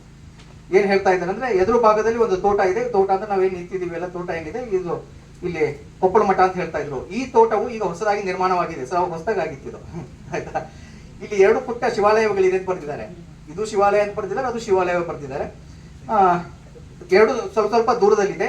ಒಂದು ಶಿವಾಲಯ ಹೊರಗೋಡೆಯ ಮೇಲೆ ರಾಜರಾಣಿಯರ ಚಿತ್ರಗಳನ್ನು ಕೆತ್ತಿದ್ದಾರೆ. ಆದ್ರೆ ಇಲ್ಲಿ ಗದಿಗೆಗಳು ಅವರಿಗೆ ಕಂಡು ಬಂದಿಲ್ಲ ಅಂತ ಬರ್ತಿದ್ದಾರೆ. ಯಾರೋ ನಮ್ಮ ರಾಮ್ ಭಟ್ರು. ಆಮೇಲೆ ಅದೇ ಬರೀತಾರೆ, ಇನ್ನೊಂದು ಕೊಪ್ಪಳ ಮಠ ಬಿದ್ನೂರಿಂದ ಸುಮಾರು 5 ಕಿಲೋಮೀಟರ್ ದೂರದಲ್ಲಿ ಕೊಳ್ಳೂರು ರಸ್ತೆಯಲ್ಲಿ ಇದೆ ಅಂತ. ಮತ್ತೆ ನಮ್ಮ ಶಂಕರನಾರಾಯಣ ಅವರು ಹೇಗೆ ಹೇಳಿದ್ದಾರೆ, ಅದು 10 ಗದಿಗೆಗಳ ಬಗ್ಗೆ ಅವರು ವಿಸ್ತಾರವಾಗಿ ಬರೆದಿದ್ದಾರೆ. ಮತ್ತೆ ಒಂದು ಗದಿಗೆ ನಮ್ಮ ಬದರಾಜಪುರದಲ್ಲಿ ಏನು ಇಮ್ಮಡಿ ಬಸವಪ್ಪ ನಾಯ್ಕ ಅಂತಿದೆ, ಅದು ಬರೀತಾರೆ. ಅವರು ಲಾಸ್ಟಿಗೆ ಮಂಡನೆ ಮಾಡ್ಬೇಕಾರೆ ಆ ಸಮಾವೇಶದಲ್ಲಿ ಒಂದಿಷ್ಟು ಜನ ಪ್ರಶ್ನೆ ಕೇಳ್ತಾರೆ. ಹಾಗಾಗಿ ಅವ್ರಿಗೆ ಒಂದಿಷ್ಟು ಎಕ್ಸ್ಟ್ರಾ ಪ್ರಶ್ನೆ ಆದಾಗ ಒಂದಿಷ್ಟು ಅವರೇ ಕ್ವಶನ್ ಮಾರ್ಕ್ ಹಾಕೊಂಡ್ಬಿಟ್ಟಿದ್ದಾರೆ. ಅವರೇ ಕನ್ಕ್ಲೂಡ್ ಮಾಡಿಲ್ಲ ಇದನ್ನ. ಅಂದ್ರೆ ಶಂಕರನಾರಾಯಣ ಅವರು ಯಾರು ರಾಮ ಭಟ್ರಿಗೆ ಕರೆಸಿ ಇದಕ್ಕೆ ಒಂದು ಕನ್ಕ್ಲೂಷನ್ ಕೊಡಿ ಅಂದ್ರೆ ಅವರಿಗೆ ಇದಾಗಿ ಕನ್ಕ್ಲೂಡ್ ಮಾಡ್ಲಿಕ್ಕೆ ಆಗ್ಲಾರ್ದೆ ಅವ್ರಿಗೆ ಒಂದಿಷ್ಟು ವಾದ ವಿವಾದಗಳಾಯ್ತು. ಅದೇ ಸಮಾವೇಶದಲ್ಲಿ ಮೋಸ್ಟ್ಲಿ ಸರ್ ಹೊಸಂಗಡಿ ಬಗ್ಗೆ ಅದೇ ಸಮಾವೇಶದಲ್ಲಿ ಅವರು ಮಂಡನೆ ಮಾಡಿದ್ರು ಹೊಸಂಗಡಿ ಬಗ್ಗೆ. ಸೊ ಅವ್ರು ಬರೀತಾರೆ, ಸಮಾಧಿಗಳಿಗೆ ಸಂಬಂಧಿಸಿದ ಈ ಕೆಳಗಿನ ಅಂಶಗಳನ್ನು ಇನ್ನಷ್ಟು ಶೋಧನೆ ನಡೆಯಬೇಕಾಗಿದೆ. ಅಂದ್ರೆ ಅವ್ರಿಗೆ ಒಂದು ಸ್ವಲ್ಪ ಕ್ವಶನ್ ಮಾರ್ಕ್ ಆಗಿದೆ. ಏನ್ ತೊಂದರೆ ಇಲ್ಲ ಬಿಡಿ. ಫಸ್ಟ್ ಹೇಳ್ತಾರೆ, ರಾಜ ಅಥವಾ ರಾಣಿಯ ಪಕ್ಕದಲ್ಲಿರುವ ಸ್ತ್ರೀ ವಿಗ್ರಹವು ಮಹಾಸತಿಯ ಕಲ್ಲಿನಂತಿರುವ ಕಾರಣವೇನು? ನೋಡಿ, ನಮ್ಮಲ್ಲಿ ಯೂನಿವರ್ಸಿಟಿಯಲ್ಲಿ ಕಲ್ಸ್ಕೊಡ್ತಾರೆ ವೀರ ಮಹಾಸತಿ ಕಲ್ಲು ಏನು ಅಂದ್ರೆ, ಒಬ್ಬ ವೀರ ಅಂದ್ರೆ ಯುದ್ಧದಲ್ಲಿ ಮಡಿದಾಗ 2 ತರ ಮಾಡ್ತಾರೆ. ಒಂದು ಆ ಯುದ್ಧದ ಭೂಮಿಯಲ್ಲಿ ಎಲ್ಲಿ ಇದಾಗಿರ್ತಾನೆ ಇವಳು ಅಲ್ಲೇ ಹೋಗಿ ಸತಿ ಆಗ್ತಾಳೆ. ಇನ್ನೊಂದು ಏನಂದ್ರೆ, ಆ ಸುದ್ದಿ ಕೇಳಿದ ಮೇಲೆ, ಅದು 1 ತಿಂಗಳಾಗ್ಬೋದು 2 ತಿಂಗಳಾಗ್ಬೋದು, ಸುದ್ದಿ ಕೇಳಿದ ಮೇಲೆ ಅವಳು ಊರಿನಲ್ಲಿ ಅವಳು ಸತಿ ಪದ್ಧತಿಯನ್ನು ಹೊಳ್ತಾಳೆ. ಸೊ ಈಗ ನಾವು ಅದನ್ನ ಆ ಕೊಪ್ಪಳ ಮಠದಲ್ಲಿ ಇರೋದನ್ನ ಯಾರಿಗೂ ಹುಡುಗರಿಗೆ ನಾವು ತಿಳಿಸೋದು ಬೇಡ. ಸುಮ್ಮನೆ ಯಾರಿಗೂ ಒಬ್ಬರಿಗೆ ಕರ್ಕೊಂಡ್ಬಂದು ಕುವೆಂಪು ಯೂನಿವರ್ಸಿಟಿ ಮೈಸೂರು ಯೂನಿವರ್ಸಿಟಿ ಕರ್ಕೊಂಡ್ಬಂದು ಅದು ತೋರಿಸಿದ್ರೆ ಅವ್ರು ಏನ್ ಹೇಳ್ತಾರೆ ಅಂದ್ರೆ, ವೀರ ಮಹಾಸತಿ ಕಲ್ಲು ಅಂದ್ರೆ ಏನು ಅಂತ ಅವ್ರಿಗೆ ಕೇಳಿದ್ರೆ, ಇಲ್ಲ ಸರ್ ಇವ್ರು ಗಂಡಂದಿರು ಯುದ್ಧದಲ್ಲಿ ಮರಣ ಹೊಂದಿದ್ರು, ಹಾಗಾಗಿ ಇವ್ರು ನಮ್ಮ ಕೆಳದಿಯ ಯಾವ ರಾಜನು ಯಾವ ಯುದ್ಧ ಭೂಮಿಯಲ್ಲಿ ಇಲ್ಲಿವರೆಗೆ ಸತ್ತಿಲ್ಲ, ಎಲ್ಲ ಸಹಜವಾಗಿ ಸತ್ತಿದ್ದಾರೆ. ಯಾರು ಅಂದ್ರೆ ಓಲ್ಡ್ ಏಜ್ ಇದ್ದೇ ಸತ್ತಿದ್ದು. ಯಾರು ಅಂದ್ರೆ ಇವರು ಯುದ್ಧನೇ ಮಾಡಿಲ್ಲ ಅಂತ ತಿಳ್ಕೊಬೇಡಿ, ಯಾರು ದೊಡ್ಡ ಪರಾಕ್ರಮಿಗಳೇ ಎಲ್ಲರೂ, ಆದ್ರೆ ಯಾರು ಯುದ್ಧದಲ್ಲಿ ಸತ್ತಿಲ್ಲ. ಈಗ ನಾವು ಯೂನಿವರ್ಸಿಟಿಗಳಿಗೆ ಹೋಗಿ ಮತ್ತೆ ವ್ಯಾಕರಣ ಹೊಸದಾಗಿ ಚೇಂಜ್ ಮಾಡ್ಬೇಕಾಗ್ತದೆ. ಕೆಳದಿಗೆ ಸಂಬಂಧಪಟ್ಟಾಗ ನಿಮ್ಮ ಐಕೋನೋಗ್ರಾಫಿನ ಚೇಂಜ್ ಮಾಡಿ, ದೇಶದೆಲ್ಲೆಡೆ ನೀವು ವೀರ ಮಹಾಸತಿಗಳ ಬಗ್ಗೆ ಹೇಳ್ಬೇಕಾದ್ರೆ ಅದೊಂದು ಬೇರೆ ಇಟ್ಕೊಳ್ಳಿ, ನಮ್ದು ಇಲ್ಲಿ ವೀರ ಮಹಾಸತಿಗಳೇ ಬೇರೆ ಅಂತ ಹೇಳ್ಬೇಕಾಗ್ತದೆ. ತಪ್ಪಾಗ್ತದೆ ಇದು. ಸೊ ಅವರು ಅದನ್ನ ಬರ್ಕೊಂಡಿದ್ದಾರೆ. ಯಾಕೆ ವಿನ್ಯಾಸದಲ್ಲಿ ಈ ತರ ಅವರಿಗೆ ಅಂದ್ರೆ ಇದು ವೀರ ಮಹಾಸತಿಗಳು ಹೇಗಾಯ್ತು ಅಂತ. ಎರಡನೇದು, ಶಿವಪ್ಪ ನಾಯಕನೆಂದು ಗುರುತಿಸಲಾಗಿರುವ ಕಲ್ಲಿನಲ್ಲಿ ರಾಜ ಮತ್ತು ಸ್ತ್ರೀ ವಿಗ್ರಹದ ನಡುವೆ ಕೆತ್ತಿರುವ ಪುಟ್ಟ ಬಾಲಕಿ ಯಾರು ಎಂಬುದು ತಿಳಿಯುವುದಿಲ್ಲ. ಸತಿಯಲ್ಲಿ ಬಾಲಕಿ ಎಲ್ಲಿಂದ ಬಂತು? ನಮ್ಮ ಸುಧೀಂದ್ರ ಸರ್ ತುಂಬಾ ಸರಿ ಕೇಳಿದ್ದಾರೆ, ಬಾಲಕಿನ ಬಾಲಕನ. ನನಗೆ ಹುಡುಗ ತರ ಕಾಣಿಸಿದೆ, ಅವ್ರಿಗೆ ಹುಡುಗನ ತರ ಕಾಣಿಸಿದೆ, ರಾಮ್ ಭಟ್ರಿಗೆ ಹುಡುಗಿ ತರ ಕಾಣಿಸಿದೆ. ಸಣ್ಣ ಪುಟಾಣಿ ಹುಡುಗಿಗೆ ಸತಿ ಪದ್ಧತಿಲಿ ಎಲ್ಲಿದೆ? ನಮ್ಗೆ ಆಲ್ ಓವರ್ ಇಂಡಿಯಾದಲ್ಲಿ ಸತಿ ಪದ್ಧತಿನ ನೋಡಿದಾಗ 1, 2, 3 ಜನ ಹೆಂಡತಿರು ಸತಿ ಆಗ್ಬೋದು, ಬಿಟ್ರೆ ಮಕ್ಕಳಿಗೆ ಆಗುವ ಅವಕಾಶ ಇಲ್ಲ. 1-2 ಕಡೆ ಸೇವಕರಾಗಿದ್ದಾರೆ ಈಜಿಪ್ಟ್ ಅಲ್ಲಿ ಆದಂಗೆ, ಆದ್ರೆ ಈ ಭಾಗದಲ್ಲಿ ಎಲ್ಲೂ ಆಗಿಲ್ಲ. ಸೊ ಅದನ್ನು ಅವ್ರು ಬರ್ಕೊಂಡಿದ್ದಾರೆ. ಆಮೇಲೆ ಅವರು ಅದರ ಜೊತೆಗೆ ಒಂದು ಸಮಾಧಿಗಳ ಬಗ್ಗೆನೂ ಬರೀತಾರೆ. ಅಂದ್ರೆ ಏನಂದ್ರೆ ತುಂಬಾ ಸಿಂಪಲ್ ಆಗಿದೆ, ಇದು ಯಾಕೆ ಈ ತರ ಅಂತ ಅವ್ರು ಬರೀತಾರೆ ನೋಡಿ. ಆದ್ರೆ ಇದಕ್ಕೆ ಅಪವಾದ ಎಂಬಂತೆ ಇಲ್ಲಿರುವ ಗದ್ದುಗೆಗಳು ತೀರಾ ಸಾಮಾನ್ಯವಾಗಿದೆ, ಅಲ್ಲದೆ ನಿರೀಕ್ಷಿಸಿದಷ್ಟು ಸುಭದ್ರವಾಗಿಲ್ಲ. ಇದಕ್ಕೆ ಕಾರಣವೇನೆಂಬುದು ತಿಳಿಯುವುದಿಲ್ಲ. ವೀರಶೈವರ ಅದರ ಕೆಳದಿ ಅರಸರು ಮನೆತನದಲ್ಲಿ ಸಹಗಮನ ಪದ್ಧತಿ ಇನ್ನೂ ರೂಢಿಯಲ್ಲಿ ಇದ್ದಿದ್ದು ಆಶ್ಚರ್ಯವೆನ್ನಬಹುದು. ಅಂದ್ರೆ ಸತಿ ಪದ್ಧತಿ ಇತ್ತು ಅಂತ ಅವರೇ ಒಪ್ಪತ್ತಿಲ್ಲ. ಆಮೇಲೆ ತುಂಬಾ ಸಿಂಪಲ್ ಆಗಿದೆ ವೀರಶೈವರು ಅಂತೇಳಿ. ನೋಡಿ, ಇವರು ವೀರಶೈವರು ಅಂತ ಹೇಳಿ ಸಾಕಷ್ಟು ಜನ ಕಲಬುರಗಿಯಿಂದ ಹಿಡಿದು ಸಾಕಷ್ಟು ಜನ ಹೇಳಿದ್ದಾರೆ. ನಾನು ಅದ್ರ ಬಗ್ಗೆ ಚರ್ಚೆಗೆ ಹೋಗಲ್ಲ. ವೀರಶೈವದಲ್ಲಿ ಪೂರ್ವ ದಿಕ್ಕಿನಲ್ಲಿ ಯಾರು ಮಾಡಿದ್ದಾರೆ ಅಂತ ಕೇಳಿಕ್ ಹೋದ್ರೆ ನಾವು ಸಾಕಷ್ಟು ಜನ ನಮ್ಮ ಜಗದೀಶ್ ಸರ್ ಒಂದಿಷ್ಟು ಲೀಸ್ಟ್ ಕೊಟ್ಟಿದ್ರು, ಇವ್ರಿಗೆಲ್ಲ ಹೋಗಿ ಭೇಟಿಯಾಗಿ ಬಾ ಅಂತೇಳಿ. ಸೊ ಎಲ್ಲಾ ಸ್ವಾಮಿಗಳನ್ನು ಭೇಟಿ ಆಗ್ತಾ ಬಂದೆ. ಅವ್ರು ಹೇಳಿದ್ದೇನೆಂದ್ರೆ ವೀರಶೈವ ಲಿಂಗಾಯತರಲ್ಲಿ ನಾವು ಉತ್ತರ ದಿಕ್ಕಿಗೆ ಮಾಡ್ತೀವಿ. ಯಾಕೆ ಅಂತ ಕೇಳಿದೆ. ನಮ್ಗೆ ಉತ್ತರದಲ್ಲಿ ಇರೋದು ಯಾರಪ್ಪ ಅಂತ ಕೇಳಿದ್ರು. ಉತ್ತರದಲ್ಲಿ ಹಿಮಾಲಯದ ಮೇಲೆ ಯಾರು ಶಿವ ಇದ್ದಾನೆ, ಹಾಗಾಗಿ ನಾವು ಉತ್ತರದಲ್ಲೇ ಮಾಡೋದು.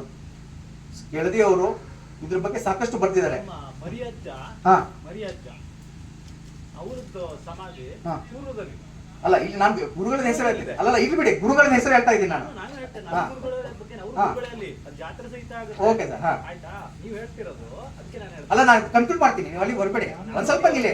ನಾನು ಹೇಳ್ತೀನಿ ಕೇಳಿ ಸರ್. ಅಂದ್ರೆ ನಿಮ್ಮ ಕಲ್ಪನೆ ಏನಿದೆ, ಅಲ್ಲ, ನಾನು ಹೇಳ್ಬೇಕು ಕನ್ಫ್ಯೂಸ್ ಮಾಡಿ ಸರ್. ಉತ್ತರಕ್ಕೆ ಹಲವು ಇದೆ ಅಂತ ಹೇಳುವಂತ ತಪ್ಪು ಇಲ್ಲ, ಇಲ್ಲ. ಹೇಳ್ತಿರೋದು. ನಾನು ಕನ್ಫ್ಯೂಸ್ ಮಾಡಿದ್ಮೇಲೆ ಹೇಳಿ, ಏನ್ ತೊಂದರೆ ಇಲ್ಲ. ಸಾಧಿಸಕ್ ಹೋಗ್ಬೇಡಿ ಅಂತ. ಇಲ್ಲ, ಸಾಧಿಸ್ಕಿಲ್ಲ ಸರ್, ಹೇಳ್ತಾ ಇದೆ ಅಷ್ಟೇ. ಈಗ ಅದೇ ತರ ನಾವು ಮುಂದೆ ಹೋದಾಗ ಎಲ್ಲರಿಗೂ ನಿರ್ವಹಣೆ ಅಂತ ಯಾರಂತ ಗೊತ್ತಿದೆ. ನಿರ್ವಹಣೆ ಅವರು ಒಬ್ಬ ಗುರುಗಳ ಹತ್ರ ಹೇಳಿ ಒಂದು ಬುಕ್ ಬರ್ಸ್ತಾರೆ ಸರ್. ಅದನ್ನ ಈ ಬುಕ್ ಎಲ್ಲಿದೆ ಅಂತ ನಾನು ಹೇಳಿಕ್ ಹೋಗಲ್ಲ, ನೀವೇ ಬರ್ಕೋಬೇಕು. ನನ್ನ ಹತ್ರ ಇದೆ ಅದು. ವೀರಶೈವ ಸುಧಾನಿಧಿ ಅಂತ ಒಂದು ಬುಕ್ ಇದೆ ಸರ್. ಯಾರು ನಿರ್ವಹಣೆಯವರು ಅಂತ ಎಲ್ಲರಿಗೂ ಗೊತ್ತಿದೆ. ನಿರ್ವಹಣೆಯ ಮನೆತನದವರೇ ಚೆನ್ನಮ್ಮಾಜಿ ಅಂತ ಏನು ಬಸಪ್ಪ ನಾಯಕ್ ಇದ್ದಾರೆ, ಇದೇ ಮನೆತನದವರು ಕೊನೆಯವರೆಗೂ ಆಳ್ವಿಕೆ ಮಾಡ್ತಾರೆ. ಅವರು ಅದರೊಳಗೆ ಆಚಾರ ವಿಚಾರಗಳನ್ನು ಬರೀತಾರೆ ಸರ್. ಯಾವ ತರ ನಮ್ದು ಆಚಾರ ವಿಚಾರಗಳು ಅಂತ ಆ ಸುಧಾನಿಧಿಲಿ ಅವ್ರು ಬರೀತಾರೆ. ನಮ್ದು ಯಾವ ತರ ಸಮಾಧಿಗಳನ್ನು ಮಾಡಬೇಕು ಅಂತ ಅವ್ರು ಉತ್ತರಾಭಿಮುಖವಾಗಿ ಅವರೇ ಬರ್ಕೊಂಡಿದ್ದಾರೆ. ನಾನು ಹೇಳ್ತಾ ಇಲ್ಲ. ಈಗ ನಿಮ್ದು ನಮ್ದು ಪ್ರಶ್ನೆ ಬರಲ್ಲ, ಇವ್ರು ತಮ್ದು ತಾವೇ ಬರ್ಕೊಂಡಿದ್ದಾರೆ. ಅದೇ ರೀತಿ ಶಿವತತ್ವ ರತ್ನಾಕರ ಬರಿಬೇಕಾದ್ರೆ ಇದೇ ಬಸಪ್ಪ ನಾಯಕರು ತಾವು ಉಜ್ಜಯಿನಿ ಮಠಕ್ಕೆ ಸೇರಿದವರು ಅಂತ ಹೇಳಿ ಆ ಉಜ್ಜಯಿನಿ ಮಠದ ಗುರು ಪರಂಪರೆಯ ಒಂದು ಲೀಸ್ಟ್ ಕೊಡ್ತಾರೆ. ಆ ಗುರು ಪರಂಪರೆ ಲೀಸ್ಟ್ ತಗೊಂಡು ಹೋಗಿ ನೀವು ಉಜ್ಜಯಿನಿ ಮಠ ಇದೆಯಲ್ಲ ಸರ್, ಅಲ್ಲಿ ಜೊತೆಗೆ ನೀವು ಟ್ಯಾಲಿ ಮಾಡಿದ್ರೆ ಟ್ಯಾಲಿ ಆಗಲ್ಲ. ಯಾಕೆ ಅಂದ್ರೆ ಇದು ಶಾಖೆ ಮಠ. ಶಾಖಾ ಮಠದಲ್ಲಿ ಏನಾಗಿದೆ ಅಂದ್ರೆ ನಮ್ಮ ವೀರ ಪರಂಪರೆಯಲ್ಲಿ ಮತ್ತೆ ಬೇರೆ ಬೇರೆ ತರ ಮಠಗಳು ಇರ್ತವೆ. ವಿರಕ್ತ ಮಠ, ಆಮೇಲೆ ಮಹಾಮಾತಿನ ಮಠ, ಇವೆಲ್ಲ ಇರ್ತವೆ. ಅದ್ರಲ್ಲಿ ಮತ್ತೆ ಎರಡು ಬರ್ತದೆ. ಏನಂದ್ರೆ ಗುರುಸ್ಥಳ ಮಠ ಮತ್ತು ಜಂಗಮ ಮಠ ಅಂತ. ಇದು ಗುರುಸ್ಥಳ ಮಠ ಅಂದ್ರೆ ಗುರು ಇರುವ ಜಾಗ ಅಂತೇಳಿ. ಅದ್ರೊಳಗೂ ಮತ್ತೆ ನಮ್ಮ ಈ ಕೆಳದಿಯವರು ಏನು ಮುಖ್ಯ ಗುರುಗಳು ಅಂತ ಹೇಳ್ತಾರೆ, ಅಲ್ಲಿ ಎರಡು ತರ ಇರ್ತವೆ. ಒಂದು ಪುತ್ರ ವರ್ಗ ಮತ್ತೊಂದು ಶಿಷ್ಯ ವರ್ಗ ಅಂತೇಳಿ. ಕೆಳದಿಯ ರಾಜಗುರು ಅಂತ ಏನ್ ಹೇಳ್ತಾರೆ, ಇದು ಪುತ್ರ ವರ್ಗ ಮಠ. ಅಂದ್ರೆ ಇವರು ಮದುವೆ ಆಗ್ತಾ ಇದ್ರು. ಬಸಪ್ಪ ನಾಯಕರು ತಮ್ಮ ಗುರುಗಳ ಬಗ್ಗೆ ಬರ್ತಿದ್ದಾರೆ, ಅದೇ ರೀತಿ ಗುರು ಮಾತೆ ಬಗ್ಗೆ ಬರ್ತಿದ್ದಾರೆ. ಅದ್ರ ಗಂಗಾದೇವಿ ಅಂತ ಒಬ್ಬರಿದ್ದಾರೆ, ಅವರು ಸಾಕಷ್ಟು ಲೇಖನಗಳನ್ನು ಬರ್ತಿದ್ದಾರೆ. ಅದ್ರ ಬಗ್ಗೆ ಅವ್ರು ಬರೀತಾರೆ. ಉಜ್ಜಯಿನಿ ಮಠ ಅಂತ ಇಲ್ಲಿ ನೋಡಿ, ಆವಾಗಿನ ಕಾಲದಲ್ಲಿ ಒಂದೇ ಮಠಕ್ಕೆ ಇಬ್ಬರು ಜನ ಸೇರಿದ್ರೆ ಅವ್ರು ಮದುವೆ ಆಗೋಗಿರಲಿಲ್ಲ. ಅಂದ್ರೆ ಚೆನ್ನಮ್ಮಾಜಿಯ ಮಠ. ನಾವೆಲ್ಲರೂ ಸಿದ್ದಪ್ಪ ಶೆಟ್ರು ಮಗಳು ಅಂತ ಹೇಳ್ತೀವಿ. ನಾವು ಒಂದ್ ಸ್ವಲ್ಪ ಮುಂದೆ ಹೋಗಿ ಸಿದ್ದಪ್ಪ ಶೆಟ್ರು ಹಾಗೂ ಪಾರ್ವತಿಯ ಮಗಳು ಅಂತ ಹೇಳ್ತೀವಿ. ಪಾರ್ವತಿಯಿಂದ ಬಂತು ಹೆಸರು. ಆಗುಂಬೆಯಲ್ಲಿ ತಮ್ಮ ತಾಯಿಯ ಹೆಸರಲ್ಲಿ ಚೆನ್ನಮ್ಮಾಜಿ ಅವರು ಮಠನ ಕಟ್ಟಿದಾಗ ಅದ್ರೊಳಗೆ ಪಾರ್ವತಮ್ಮ ಅಂತ ಬರ್ಕೊಂಡಿದ್ದಾರೆ ಅವರೇನೆ. ನಾನು ಬರ್ತಿದ್ದಲ್ಲ. ಸೊ ಅಲ್ಲಿಗೆ ಗೊತ್ತಾಯ್ತು ನಾವು ಚೆನ್ನಮ್ಮಾಜಿ ಅವರು ಇವರು ಪಾರ್ವತಮ್ಮ ಅಂತ. ಅದೇ ರೀತಿ ಡಂಬಳ ಮಠದಲ್ಲಿ 3000 ಮಠದಲ್ಲಿ ಅವರು ತಾಮ್ರ ಶಾಸನಗಳನ್ನು ಕೊಟ್ಟಿದ್ದಾರೆ.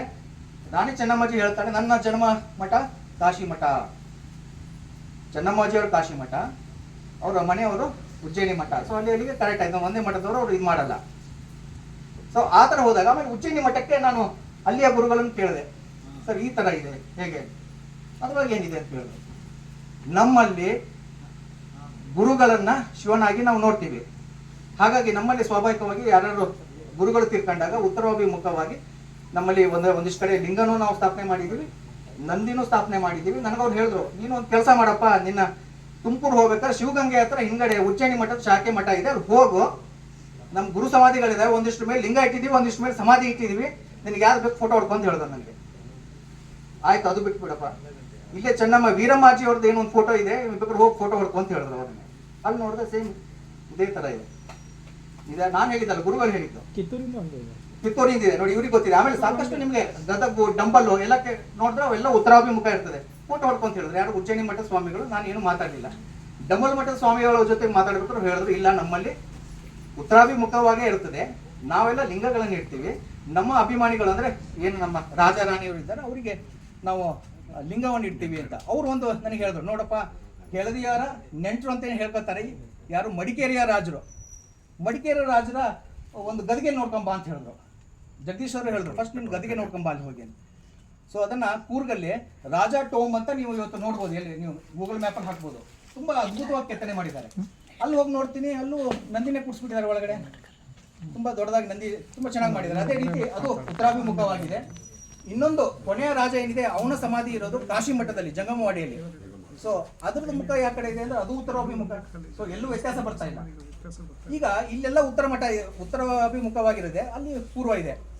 ಇತ್ತೀಚೆಗೆ ಅಂದರೆ ಒಂದು 3-4 ವರ್ಷದ ಹಿಂದೆ ಮತ್ತೆ ನಮ್ಮ ರವಿ ಬಿದ್ನೂರು ಕೃಪಾ ಕಟಾಕ್ಷದಿಂದ ಅಲ್ಲಿ ಒಂದು ನಿಧಿ ಚೋಳಗಲ್ಲರ ಇದಾಗಿತ್ತು, ಒಂದು ಕಲ್ಲು ಮೇಲೆ ಬಂದಿತ್ತು. ಅಲ್ಲಿ ಹೋದಾಗ ನಾವು ಶಾಸನ ಸಿಕ್ತು, ಆ ಶಾಸನನ ಓದ್ರು. ನಮ್ಮ ಶ್ರೀಚೇಶ್ವರು ಹೋದಾಗ ಒಂದು ಸ್ವಲ್ಪ ಅವರಿಗೆ ತಲೆ ಬಿಸಿ ಆಯಿತು. ಅದಕ್ಕೆ ಇನ್ನೊಂದು 3-4 ಜನ ಕರೆಸಿದ್ರು, ಸರ್ ಇದು ನನ್ನ ತಲೆ ಮೇಲೆ ನಾನು ಹಾಕಲ್ಲ. ಸೊ ಅನಿಲ್ ಅಂತ ಒಬ್ಬರು ಬಂದರು ಮೈಸೂರಿಂದ, ಅವರು ಅದನ್ನು ಓದಿದಾಗ ಹೇಳಿದ್ರು, ಇಲ್ಲ ಇದು ಅವರು ಅದನ್ನು ಪೇಪರ್ ಹೇಳಿಕೆಲ್ಲ ಕೊಟ್ಟಿದ್ದಾರೆ, ವಿಜಯವಾಣಿ ಪ್ರಕಟಣೆ ಮಾಡಿದ್ದಾರೆ. ಅವರು ನನ್ನ ಕೆಪಾಸಿಟಿಲಿ ನಾನು ಶಾಸನವನ್ನು ನಾವು ಆಧಾರ ಇಟ್ಕೊಂಡಾಗ ಶಾಸನ ಸುಳ್ಳು ಅಂತ ನಾವೆಲ್ಲ ಹೇಳಿಕ್ಕಾಗಲ್ಲ. ಶಾಸನ ಸುಳ್ಳು ಅಂದರೆ ತಪ್ಪಾಗ್ಬಿಡ್ತದೆ. ಇದು ಬಹುಶಃ ಕೆಳದಿ ಅರಸರಿಗೆ ಸೇರಿದ್ದಲ್ಲ ಅಂತ ಅವರು ಒಂದು ಹೇಳಿಕೆ ಕೊಡ್ತಾರೆ. ಅದನ್ನು ಯಥಾವತ್ತವಾಗಿ ನಮ್ಮ ರವಿ ಬಿದ್ನೂರವರು ವಿಜಯವಾಣಿಲಿ ಪ್ರಕಟಣೆ ಮಾಡ್ತಾರೆ. ಆಮೇಲೆ ಅದನ್ನು ನ್ಯಾಷನಲ್ ನ್ಯೂಸ್ ಆಗಿತ್ತು ಅವತ್ತು. ಸೊ ಅನಿಲ್ ಅವರು ಮತ್ತು ಅದನ್ನು ಅದೇ ರೀತಿ ಅವರು ಒಂದು ಹೇಳಿಕೆನ ಅವರು ನಮ್ಮ ಇದಕ್ಕೆ ಹಾಕಿದ್ದಾರೆ, ಎಲ್ಲಿಗೆ ಅವ್ರು ಕಮಿಷನರ್ ಆಫೀಸಿಗೆ ಕಳಿಸೋದು. ಸೊ ಅವ್ರು ಹೇಳ್ತಾರೆ ಮುಂದಿನ ಇದಾಗಬೇಕು, ಆದರೆ ಇದು ನನಗೆ ಆ ಥರ ಕಾಣಿಸ್ತಾ ಇಲ್ಲ. ಸೊ ಮತ್ತೆ ಬೇರೆ ಏನು ಕಾಣಿಸ್ತು ಅಂದರೆ ಅವ್ರು ಹೇಳ್ತಾರೆ this looks like a mass burial ಅಂತ ಹೇಳ್ತಾರೆ. ನಂದಲ್ಲ ಇದು, ಡಾಕ್ಟರ್ ಅನಿಲ್ ಹೇಳ್ತಾರೆ. ಅಂದರೆ ಒಂದೇ ಟೈಮಲ್ಲಿ ಆಗಿರ್ಬೋದು. ಆ್ಯಂಡ್ ತುಂಬ ಜನ ಈಗ ಇತ್ತೀಚೆಗೆ ಅಭಿಪ್ರಾಯ ಪಡ್ತಿದ್ದಾರೆ ಇದು 15ನೇ 16ನೇ ಶತಮಾನಕ್ಕೆ ಸೇರಿದ್ದು. ಅಂದರೆ ಒಂದು ಸ್ವಲ್ಪ ಹಿಂದೆ ಹೋಗ್ತಾ ಇದೆ, ಅದು ಕೆಳದಿ ಅರಸರ ಕಾಲಕ್ಕೆ ಸೇರಿದ್ದಲ್ಲ, ಇದೊಂಚೂರು ಹಿಂದೆ ಹೋಗ್ತಾ ಇದೆ ಅಂತ ಅದನ್ನು ಅವ್ರು ಹೇಳ್ತಾ ಇದ್ದಾರೆ, ನಾನು ಹೇಳ್ತಾ ಇಲ್ಲ. ಸೊ ಅವರು ಆರ್ಕಿಯಾಲಜಿಕಲ್ ಡಿಪಾರ್ಟ್ಮೆಂಟಲ್ಲಿ ಡಬಲ್ ಡಿಗ್ರಿ ತಗೊಂಡಿದ್ದಾರೆ, ಹಾಗಾಗಿ ನಾನು ಅದ್ರ ಬಗ್ಗೆ ಮಾತಾಡಲ್ಲ. ಇನ್ನೊಂದು ವಿಶೇಷ ನೋಡಿ, ಕೈಫಿಯತ್ ಅಂತ ಇರ್ತದೆ, ಮೆಕೆನ್ಸಿ ಕೈಫಿಯತ್ ಅಂತೇಳಿ. ಸೊ ಮೆಕೆನ್ಸಿ ಅನ್ನೋದ್ರೆ ಯಾರು ಅಂದರೆ ಅವರು 1800 ನಂತರದಲ್ಲಿ ಅವರು ಆಲ್ಮೋಸ್ಟ್ ನಮ್ಮ ಮೈಸೂರು ಭಾಗದಲ್ಲಿ ಅವರು ಈ ಸರ್ವೆ ಮಾಡ್ತಾರೆ. ಇಲ್ಲಿ ಆ ಸರ್ವೆ ಮ್ಯಾಪಲ್ಲಿ ನಮಗೆ ಏನು ಗೊತ್ತಾಗಿದೆ ಅಂದರೆ ಈ ಚರ್ಚ್ ಏನಿದೆ ಅದು ಅರಮನೆ ಇತ್ತು, ಇವೆಲ್ಲವೂ ಗದ್ದೆ ಇತ್ತು, ತೋಟ ಎಲ್ಲೂ ಇರಲಿಲ್ಲ ಅಂತೇಳಿ. ಸೊ ಅವರು ಸಂತೆ ಬಿದ್ನೂರಿಗೆ ಹೋದಾಗ ಒಂದು ಕೈಫಿಯತ್ ಬರೀತಾರೆ. ಅಲ್ಲಿಯ ಲೋಕಲ್ಸ್ ಹೇಳೋರು ಸರ್, ಅವ್ರು ಬರೀತಾರೆ, Bidruru Somashekhara Nayaka sent on army under Guruvappa, brother of Sarvadhikari Nirvanaya in 1639 to capture Santebennur. Guruappa attained Shivaloka there, and the king on hearing this caused a stone mata named as Kallu Mata.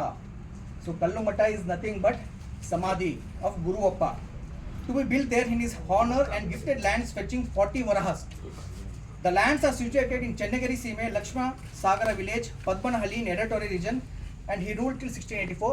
ಇವತ್ತಿಗೆ ಅದು ಕಲ್ಲು ಮಠ ಅಂತ ಅವತ್ತು ಬರ್ಕೊಂಡಿದ್ದಾರೆ. ಇವತ್ತು ಹೆಸರು change ಆಗಿದೆ, ಆದರೆ ಇಲ್ಲಿ ನಂದಿ ಏನಿದೆ ಅದು ಪಡಿ ಹಚ್ಚು ಅಲ್ಲಿದೆ. ಇದೇನು ಇವ್ರು ಬರ್ಕೊಂಡಿದ್ದಾರೆ. ಗುರುವಪ್ಪ ಯಾರಪ್ಪ? ಗುರುವಪ್ಪ ಅಂದರೆ ಈ ಮೋನಪ್ಪ ಶೆಟ್ಟರಿಗೆ 3 ಜನ ಮಕ್ಕಳಿರ್ತಾರೆ. ಒಬ್ಬರು ನಿರ್ವಾಣೆಯವರು, ಇನ್ನೊಬ್ರು ಚೆನ್ನಬಸಪ್ಪ, ಗುರುವಪ್ಪ, ಇನ್ನೊಬ್ರು ತಂಗಿ ಇರ್ತಾಳೆ ಅಕ್ಕಮ್ಮ ಅಂತೇಳಿ. ಈ ಅಕ್ಕಮ್ಮ ಯಾರು ಅಂದರೆ ಈಗ ಕಾರ್ಗಡಿಯಲ್ಲಿ ಅಕ್ಕಮ್ಮ ಚೌಕಿ ಅಂತ ಏನು ಕೇಳ್ತಿದ್ದೀವಿ, ಆ ಅಕ್ಕಮ್ಮನೇ ಈ ಅಕ್ಕಮ್ಮ. ಅವಳು ದೊಡ್ಡ ವಿದ್ವಾಂಸರು. ಸೊ ಈ ಗುರುವಪ್ಪನೂ ಭಾಳ ಜನಕ್ಕೆ ಗೊತ್ತಿರ್ತದೆ. ಇವರು ಈ ನಮ್ಮ ಕರಾವಳಿಯಲ್ಲಿ ಅವರು ಒಂದು ಕೆರೆಯನ್ನು ಕಟ್ತಾರೆ ಸರ್, ಅದಕ್ಕೆ ಗುರುವಯ್ಯನ ಕೆರೆ ಅಂತ ಹೇಳ್ತಾರೆ. ಅವರಿಗೆ ಪಕ್ಕದಲ್ಲಿ ಒಂದು ಮಠ ಕಟ್ತಾರೆ, ಗುರುವಯ್ಯನ ಕೆರೆ ಮಠ ಅಂತ ಆಗ್ತದೆ. ಗುರುವಯ್ಯನ ಈಗ ನೀವು ಧರ್ಮಸ್ಥಳಕ್ಕೆ ಹೋಗ್ಬೇಕಾದ್ರೆ ಸಾಕಷ್ಟು ಜನ ನೋಡ್ಬೋದು, ಅಂದರೆ ಆ ಗುರುವಪ್ಪ ಇವರು. ಸೊ ಅವರ ಮಠನೂ ಇವತ್ತು ಇದೇ ಥರ ಪಡಿ ಹಚ್ಚಿದೆ, ಅದು ಉತ್ತರಾಭಿಮುಖವಾಗಿದೆ. ಸೊ ಈಗ ಲಾಸ್ಟಿಗೆ ಸರ್ವೆ ಬರೋಣ ಸರ್. ಈಗ 1805 ಸರ್ವೆ ಬಿಟ್ಬಿಡಿ, ಅದು ಇದು ತಲೆ ಬಿಸಿ ಆಗ್ತದೆ. ಇನ್ನೊಂದು ಇವರು ರಿಡಕ್ಷನ್ ಆಫ್ ಬಿದ್ನೂರು ಅಂತ ಹೇಳ್ಬೇಕಾದ್ರೆ ಒಬ್ಬ ಆಫೀಸರ್ ಹೇಳ್ತಾನೆ, ತುಂಬ ಜನ ಇವೆಲ್ಲ ಸಮಾಧಿಗಳು ಇನ್ನೂ ತುಂಬ ಇತ್ತು ಅಂದರೆ, ಯಾಕಂದ್ರೆ ಅಲ್ಲಿ 10 ಇದ್ದಾವೆ, ಇಲ್ಲಿ ಕೇವಲ 2 ಇದೆ, ಉಳಿದಿದೆ ಎಲ್ಲಿ ಅಂತ ಕೇಳ್ತಾರೆ. ಈ ಒಂದಷ್ಟು ಸಮಾಧಿಗಳು ಮುರಿತು ಅಂದರೆ ಮತ್ತೆ ನಾವು ಮುರಿತು ಅಂದ್ಕೂಳೆ ಎಲ್ಲರೂ ಟಿಪ್ಪು ಸುಲ್ತಾನು, ಎಲ್ಲರೂ ಹೈದರಾಳಿ ಅಂತ ಹೇಳ್ತೀವಿ. ಅದಕ್ಕೆ ಒಂದು ಸೀನ್ರಿ ಹೇಳ್ತೀನಿ ನಾನು. ಅವನು ಹೇಳ್ತಾನೆ 81ರಲ್ಲಿ ನಾವು ಕೋಟೆಯ ಮೇಲ್ಭಾಗದಲ್ಲಿ ಫಿರಂಗಿಗಳು ಹಿಡ್ಕೊಂಡಿದ್ದೀವಿ, ಈಚೆಯಿಂದ ಟಿಪ್ಪು ಬಂದಿದ್ದಾನೆ, ಆ ಭಾಗದಲ್ಲಿ ಸಾಕಷ್ಟು ಮನೆಗಳಿರೋದ್ರಿಂದ ಅಲ್ಲಿ ಫಿರಂಗಿಗಳು ಇಡ್ಲಿಕ್ಕಾಗಲ್ಲ. ಗದ್ದೆಯ ಮಧ್ಯದಲ್ಲಿ ಒಂದಿಷ್ಟು ಸ್ಟ್ರಕ್ಚರ್ಸ್ಗಳಿದ್ದಾವೆ, ಆ ಸ್ಟ್ರಕ್ಚರ್ಸ್ ಮಧ್ಯದಲ್ಲಿ ಅಡುಗೆ ಕೂತ್ಕೊಂಡು ಫೈರಿಂಗ್ ಮಾಡ್ತಾ ಇದ್ದಾರೆ. ಗದ್ದೆ ಮಧ್ಯದಲ್ಲಿ ಇರೋ ಸ್ಟ್ರಕ್ಚರ್ಸ್ಗಳು ಯಾವುದು ನಮ್ಗೆ ಗೊತ್ತಿರೋದು ಇದೊಂದು, ಇನ್ನೊಂದು ಅದು ಒಂದು ಸರ್. ಸೊ ಇನ್ನು ಯಾವುದು ಸ್ಟ್ರಕ್ಚರ್ಸ್ ಗೊತ್ತಿಲ್ಲ. ಅಂದರೆ ಅಲ್ಲಿಂದ ಅವ್ರ ಮಧ್ಯದಿಂದ ಫಿರಿಂಗಿ, ಅಂದರೆ ಯಾರೋ ಟಿಪ್ಪು ಸುಲ್ತಾನ್ ಕಡೆಯವರು ಫಿರಿಂಗಿ ಆಡಿಸಿದ್ದಾರೆ.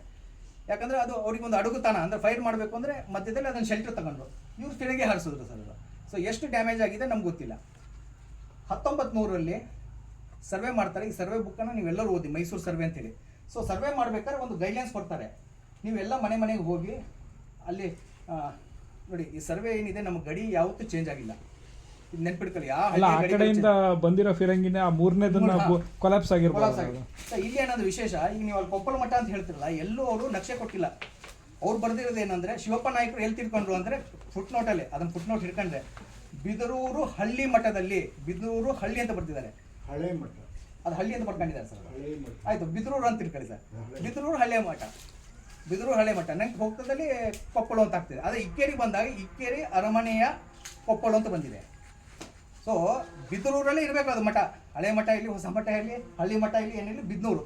ನಾನು ಮತ್ತೊಂದು ಪಾಯಿಂಟ್ ಹೇಳಿದೆ, ಬ್ರಿಟಿಷರು ಬರ್ಕೊಂಡಿದ್ದಾರೆ, ಯಾವ ಹಳ್ಳಿಯ ಸೀಮೆ ಇಲ್ಲಿಯವರೆಗೂ ಚೇಂಜ್ ಆಗಿಲ್ಲ. ಒಂದಿಷ್ಟು ಹಳ್ಳಿಗಳು ಸೇರಿ ಕಸಬಾ ಆಗ್ತದೆ, ಆ ಕಸಬಕ್ಕೆ ಪ್ರಮುಖವಾದ ಹಳ್ಳಿಯ ಊರನ್ನ ಹೆಸರನ್ನು ಇಡ್ತಾರೆ. ಒಂದಿಷ್ಟು ಕಸಬಗಳು ಸೇರಿ ತಾಲೂಕು ಆಗ್ತದೆ, ತಾಲೂಕು ಸೇರಿ ಡಿಸ್ಟಿಕ್ ಆಗ್ತದೆ. ಇಲ್ಲಿ ಚೇಂಜ್ ಆಗಿರೋದು ಏನಂದ್ರೆ ಬ್ರಿಟಿಷರು ಏನು ಚೇಂಜ್ ಮಾಡಿದ್ದಾರೆ ಅಂದರೆ ಒಂದಿಷ್ಟು ತಾಲೂಕುಗಳನ್ನು ಹೆಸರು ಚೇಂಜ್ ಮಾಡಿದ್ದಾರೆ. ಈಗ ಹಿಂದೆ ಅನಂತಪುರ ತಾಲೂಕಿತ್ತು, ಚೇಂಜ್ ಆಯಿತು, ಕುಂಸಿಗಾಯಿತು. ನಗರ ಮೊದಲು ಡಿಸ್ಟ್ರಿಕ್ಟ್ ಇತ್ತು, ಡಿಸ್ಟ್ರಿಕ್ಟಿಂದ ನೆಕ್ಸ್ಟ್ ತಾಲೂಕಿಗೆ ಬಂತು, ತಾಲೂಕಿಂದ ಮತ್ತೆ ಇದು. ಆದರೆ ನಗರ ಸೀಮೆ ಹಿಂದೆ ಹೇಗಿತ್ತು ಹಾಗೇ ಇದೆ, ಗಡಿ ಎಲ್ಲೂ ಚೇಂಜ್ ಆಗಿಲ್ಲ. ಸೊ ನಾವು ಗಡಿ ಇಟ್ಕೊಂಡಾಗ ಈಗ ಏನು ನಾವು ಕೊಪ್ಪಳ ಮಠ ಅಂತ ಅವರು ಆ ಕಡೆ ಕರೀತಿದ್ದಾರೆ, ಅದು ಬೈಸೆ ಗ್ರಾಮದಲ್ಲಿ ಇದೆ. ಹಿಂದಿನಿಂದನೂ ಬೈಸೆ ಗ್ರಾಮದಲ್ಲಿ ಇದೆ, ಇವತ್ತು ಬೈಸೆ ಗ್ರಾಮದಲ್ಲಿ. ನದಿ ದಾಟಿದ್ರೆ ಬೇರೆ, ಅದು ನದಿ ಒಳಗಡೆ ಈಚೆಗೆ ಕಲಾವತಿ ಈಚೆಗಿತ್ತು ಅಂದರೆ ಬಿದ್ನೂರು ಅಂತೇಳಿ. ಸೊ 1900 ಸರ್ವೆ ಮಾಡಬೇಕು, ಅವ್ರಿಗೆ ಕ್ಲಿಯರ್ ಇನ್ಸ್ಟ್ರಕ್ಷನ್ ಕೊಡ್ತಾರೆ. ಎಲ್ಲೆಲ್ಲಿ ದೇವಸ್ಥಾನಗಳಿದ್ದಾವೆ ಅದನ್ನು ದೇವಸ್ಥಾನ ಥರ ಒಂದು ಮಾರ್ಕ್ ಮಾಡಿ, ಮಸೀದಿಗಳಿದ್ದರೆ ಮಸೀದಿ ಥರ ಮಾರ್ಕ್ ಮಾಡಿ, ಆಮೇಲೆ ಚರ್ಚ್ ಇದೆ ಚರ್ಚಿ ಥರ ಮಾರ್ಕ್ ಮಾಡಿ, ದೊಡ್ಡ ಮನೆಗಳಿತ್ತು ಅಂದರೆ ಮನೆ ಥರ ಮಾರ್ಕ್ ಮಾಡಿ.